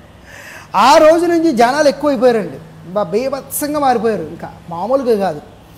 యేసుప్రభు వారికి ఒక లెక్కలో ఫాలోయింగ్ పెరిగిపోయింది. ఒక సగం ఉండేది, ఇప్పుడు డబల్ అయిపోయింది ఫాలోయింగ్. ఈ డబల్ అయిపోవడానికి రెట్టింపుగా వచ్చిన వాళ్ళది ఏంటంటే, ఈ బ్యాచ్ అంతా కూడా తిండి తినే బ్యాచ్ అన్నమాట. అంటే పొట్టకు కోటి విజులు కొట్టుకోరకు అన్నట్టుగా, వారికి కడిపే వారికి దేవుడు అన్నట్లుగా ఈ బ్యాచ్ అన్నమాట. సో యేసుప్రభు 5 రొట్టెలు 2 చేపలు అందరికీ పంచారు కాబట్టి రోజు ఫ్రీగా చేయించి ఈయన చేతిలో ఈయన ఏం చేయగలడంటే, ఏదైనా ఒక చిన్న రొట్టెతే 1,000 మందికి పెడేస్తాడు. కాబట్టి ఈయన్ని వెంబడితే ఏమవుతుందంటే, మనకు రోజు రొట్టు మాంసం దొరికిద్ది. కష్టపడక్కలద్దు, దున్నక్కలద్దు, విత్తనాలు వేయక్కలద్దు, వండుకోక్కలద్దు, ఏం చేయక్కలదు. ఆయన వెంబడితే చాలు. వెంబడిచ్చి ఆయన చెప్పే మాటలు వింటే బాగుంటుంది. మనకి ఏమైనా బాగోదనుకో మధ్యలో ఆయన స్వస్థపడతాడు కూడా. సో ఆహారం పెడతాడు. ఇంక మనకు కొద్దిగా ఉంది, ఇంకేం కావాలి అన్న బ్యాచ్ ఈ బ్యాచ్. యేసుప్రభు ఒక రోజున కనబడకపోయేటప్పటికి యోహాను సువార్త 6వ అధ్యాయంలో కనబడకపోయేటప్పుడు పరుగులెత్తేసి వెతికేస్తున్నారు. ఇక్కడ అక్కడ వాళ్ళని అడిగేయాలని మొత్తం మీద ఆయన సముద్రం ఒడి దొరికాడు. దొరికితే ప్రభు అక్కడికి వెళ్ళిపోయే ప్రభు అన్నారు వాళ్ళు. నేను ఇక్కడే ఉన్నాను అన్నారు ఆయన. అయితే ఆయన అన్నారు, మీరు నన్ను అసలు ఎందుకు వెతికేస్తున్నారు ఇంతలాగా? కారణం ఏంటి? ఏ ఆహారం కోసం మీరు ఎదుగుతున్నారు? చూడండి ప్రభు అన్నాడు 6వ అధ్యాయము మత్తయి యోహాను సువార్త అధ్యాయము యోహాను సువార్త 6వ అధ్యాయంలో మాట మనకు కనబడుద్ది. ముగించేస్తాను నేను. 6వ నుంచి కూడా మనం చదువుకుంటే, సముద్ర పట్టణ నేను కనుగొని బోధకుడా నీవెప్పుడు ఇక్కడికి వచ్చితవని అడుగుగా, యేసు మీరు సూచనలను చూచుట వలన కాదు, కానీ రొట్టెలు భుజించి తృప్తి పొందుట వలననే నన్ను వెతుకుచున్నారని మీతో నిశ్చయముగా చెప్తాను. వారి హృదయాలను దేవుడు ఎరిగారు. ఎందుకు వస్తున్నారట? రొట్టెలు మాంసం తిన్నాను ఆయన వెతుకుతున్నారట. క్షయమైన ఆహారము కొరకు కష్టపడకుడి కానీ నిత్య జీవము కలుగుజేయు అక్షయమైన ఆహారము కొరకే కష్టపడుడి. మనిషి కుమారుడు దానిని మీకు ఇచ్చును అంటున్నాడు. ఇదిగో నాశనం అయిపోయే ఆహారం కోసం వెతకండి, అది వేస్ట్. కానీ క్షయము కానటువంటి అక్షయమైన ఆహారం ఉంది, అది నేను ఇస్తాను, అది తినండి అన్నాడు ఆయన. ఇదిగో మీ పితరులందరూ కూడా ఆ మన్నాను తిన్నారు. మన్నాను మీరు చాలా అద్భుతమైన ఆహారం అంటారు కదా, పరలోకం నుంచి వచ్చింది, దేవదూతలు తినే ఆహారం, చాలా అద్భుతమైన ఆహారం అంటారు కదా. ఆ మన్నాను తిన్న ప్రజలు కూడా చనిపోయారు. కానీ ఆ మన్నా కంటే గొప్పోడు ఇక్కడ ఉన్నాడు అన్నారు యేసుప్రభు. ఆ మన్నా కంటే గొప్పోడు నేనే, అది నేనే జీవాహారం. ఇదిగో నన్ను భుజించేవాడు ఎప్పటికీ కూడా ఏం చేయదు, ఏముండదు, వాడికి నాశనము ఉండదు, నాశనము ఉండదు. అంటే ఆయన భుజించడం ఏంటి? అంటే ఆయన యందు విశ్వాసం ఉంచటం. అని ఈ లోకంలో ఆహారము తింటే మన శక్తికి, మన శరీరానికి శక్తిని ఎలా ఇస్తుందో, అలాగే మన ఆత్మకు ఆయన యందు విశ్వాసం ఉంచితే శక్తి అలాగే ఇవ్వబడుతుంది మన ఆత్మకి మాట. అది దాని సాదృశ్యం. ఇప్పుడు జీవాహారము ఆయనే కాబట్టి ఆయనను భుజిస్తే, ఆయన నమ్ముకుంటే మనం నిత్య జీవాన్ని పొందుకుంటాం అని ఈ అధ్యాయంలో రాయబడింది. ప్రభు బల్ల, మనం ప్రభు బల్లలో రొట్టె తింటాం కదా, ఎందుకు రొట్టెను పెడతాం అక్కడ? ఆ రొట్టె దేనికి సాదృశ్యం అంటే జీవాహారానికి, అంటే యేసుప్రభు వారికి సాదృశ్యం. ఎందుకనంటే ఇప్పుడు ఈ లోకమైన ఒక చపాతీ ఉంది, దాన్ని ఇలా ముక్కల కింద తుంచి ఏం చేస్తాం మనం తింటాం. అలా తినడం వల్ల మనకు శరీరంలో శక్తి వస్తుంది కదా. సో అలాగే యేసు ప్రభు వారు మన ఆత్మకు ఆహారమై ఉన్నారు. ఇప్పుడు ఆయన కూడా ఏం చేయబడ్డారు తెలుసా? నలగొట్టబడ్డారు, మాంసపు ముద్దగా మార్చబడ్డారు. తల మీద ముళ్ళ కిరీటం పెట్టబడింది. 11 ముళ్ళు లోపల గుచ్చుకుంటే లోపల నరాలకు గుచ్చుకుని రక్తం అంతా ప్రవహించింది కదా. ఆయన వీపు మీద దున్నారు. వాళ్ళు వాడిన కొరడాలు ఎలాంటివి? మామూలు కదా, కొంకులు కలిగినవి, అంటే ఇనుప కొంకులు కలిగినవి. ఆ కొంకు ఇలా గుచ్చుకుంటే లాగితే ఇలా దున్నినట్టు వచ్చేది. అలా ఒకటి దక్క 40 అంటే 39 దెబ్బలు ఆయన కొట్టారు. అది లాగేసి ఆ చర్మం అంతా ఊడిపోయింది కదా. ఇలాగ దారిలో కొట్టారు, ఆయన అపహాసించారు, రెల్లుతో కొట్టారు, చేతులతో కొట్టారు, గుద్దారు, ముఖం మీద మూసారు, పిడుగుదులు గుద్దారు, చెంపలు లాగారు, తోసారు, పై వస్త్రం తీశారు, ఆయన మేకలు దగ్గర కొట్టారు, కాళ్ళలో మేకలు దగ్గర పక్కలో పడి, ఇలా ఆయన శరీరం అంతా కూడా ముక్కలుగా చేయబడినట్లుగా ముద్దలాగా. ఇప్పుడు ఎందుకు అలా ఆ విధంగా ఎప్పుడంటే నీకు నా ఆహారంగా మార్చబడ్డాడు. సో ఈ ఆహారము మన శరీరానికి ఎంత ఉపయోగమో ఆత్మకు కూడా యేసు అంత ఉపయోగం. అందుకని మనకు జీవాహారంగా మార్చబడి యేసును కలిగి ఉన్నవాడు ఆత్మకు శక్తి కలిగిన వాడు. వాడు ఆత్మకు ఆకలి ఉండదు, వాడు ఆత్మకు దప్పిక ఉండదు, వాడు బలము కలిగి ఉంటాడు. శారీరకంగా ఈ ఆహారం తినకపోయినా పర్వాలేదు. ఈ శారీరమైన ఆహారము ఎంత తిన్నా పడగరిపే. రోజు తింటూ ఉంటాం, పొద్దున్న తింటాం, మధ్యాహ్నం తింటాం, సాయంత్రం తింటాం, అదే ఆలోచన. ఏం తిన్నాం, ఈరోజు ఏం వండుకోవాలి. ఎవ్రీడే ఏదో వండుకు తినాలి. అంటే తినకూడదని చెప్తా లేదు, కానీ చెప్తున్నాను, మనిషి మనం తినాలి, దేవుడు ఇచ్చాడు కదా. సో అయితే ఇంత ఇచ్చాడు, దీనికోసం ఆలోచన. కానీ ఇన్ని రోజులు ఇన్ని బత్తాలు ఇన్ని కోళ్ళు ఇన్ని మాంసం ఇన్ని తినేసినా మనం ఏమైనా బతికిపోతాం, ఎక్కడ ఉండిపోతాం, పర్మనెంట్గా ఉండవు. బతికి బలం ఉన్నాయి 80 సంవత్సరాలు, ఇంతే క్షయమైపోతాం కదా. సో ఇదే. కానీ యేసుని ఎవరైతే విశ్వసిస్తారో వారి అప్పటిపోరు, చనిపోయినా మరలా బ్రతుకుతారంట. మరలా బ్రతికి విశ్వసించిన వాడు ఇంకెన్నటికీ చచ్చిపోడంట. ఇది యేసుప్రభువు వారు చెప్పారు. ఈ ఆ క్షయమైన ఆహారాన్ని తింటే చచ్చిపోతావు, కానీ యేసు అనగా అక్షయమైన ఆహారము, జీవాహారము తింటే ఎప్పటికీ నువ్వు చనిపో. యేసు ప్రభు వారు జీవాహారమై ఉన్నారు. సో దీనికి గుర్తుగానే మందసములో ఈ యొక్క మన్నా కలిగిన పాత్ర 3 విషయాలు మనం నేర్చుకోవచ్చు దీని నుంచి. Number 1, God is the provider. దేవుడు మనకు సమకూర్చువాడని, పోషించువాడని. అండ్ నెంబర్ 2, ఆయన చేసినటువంటి వాటిని మర్చిపోకూడదు, జ్ఞాపకం ఉంచుకోవడానికి మన్నా అంటే దేవుడు చేసిన కార్యములు జ్ఞాపకం ఉంచుకోవడానికి మన్నాను అక్కడ పెట్టారు. మూడవది జీవాహారం అందుకనే ఆ మన్నా కనుక మన్నాను అక్కడ పెట్టారు. ఈ 3 విషయాలు నేర్పిస్తున్నాయి ఈ మన్నా మనసులో పెట్టడానికి గల కారణం. సో ఈరోజు ఆ మన్నా ఎక్కడ మందసం పెట్టబడింది. మందసం పెట్టబడింది. ఆ మందసం ఎవరు? నీవే. ఈరోజు నీవు దేవుణ్ణి గుర్తించుకోవాలి. ఏంటనంటే ఎలాగ పెట్టబడద్ది అనంటే నీవు ఎప్పుడైతే దేవుడు నన్ను పోషిస్తాడు అని నువ్వు చెప్పగలుగుతావో, దేవుడు చేసిన మేలులు ఆయన చేసిన అద్భుతాలు నువ్వు జ్ఞాపకం ఉంచుకుంటావో, యేసు ప్రభువు వారే జీవాహారం అని నువ్వు ఎప్పుడైతే గ్రహిస్తావో, ఈ 3 విషయాలు ఎప్పుడైతే గ్రహిస్తావో నీలో కూడా ఈ రాత్రి ఇప్పుడే ఈ సమయం అందే మన్నా కలిగిన బంగారుపు పాత్ర ఉంది. దేవుడు పోషించలేడు నువ్వు అనుకున్నావంటే ఆ మన్నా కలిగిన పాత్ర లేదు. దేవుడు చేసిన మేలును నువ్వు మర్చిపోతున్నావనంటే మన్నా కలిగిన బంగారు పాత్ర నీలో లేదు.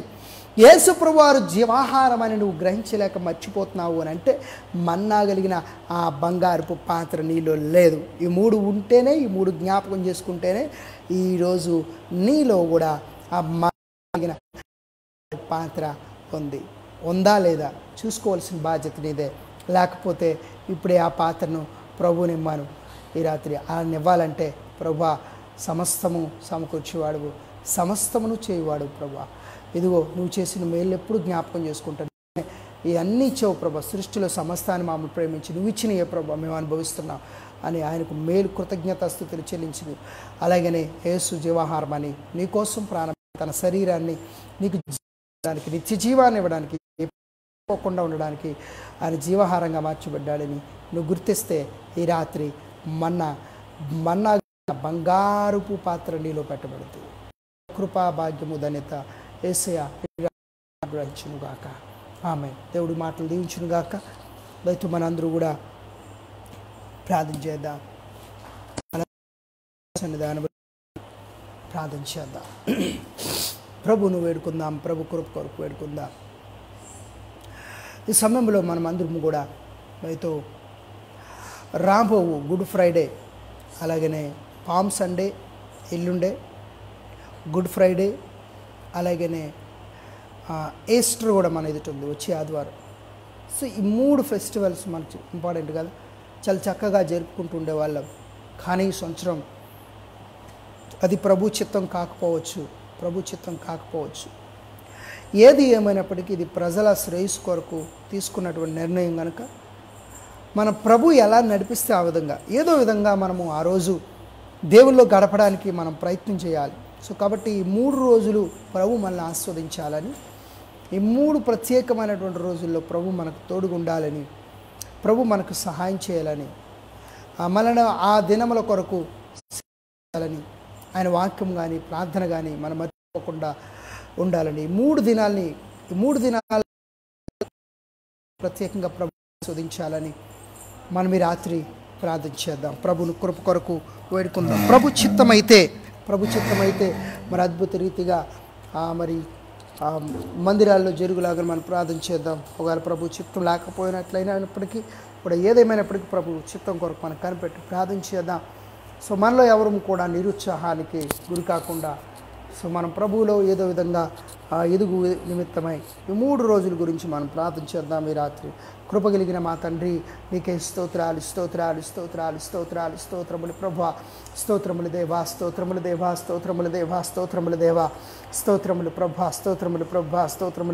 స్తోత్రములు ప్రభువా. యేసయ్యా నీకు స్తోత్రాలు, మా రాజ్యానికి వందనాలు. కృపగలిగిన మా తండ్రి నీకు స్తుతులు స్తోత్రాలు ప్రభువా. యేసు నీకు వందనాలు. ఇదిగో ప్రభువా 3 ఉన్నతమైనటువంటి దినాలను మా జీవితాల్లో మేము మిస్ అవుతున్నాం ప్రభా.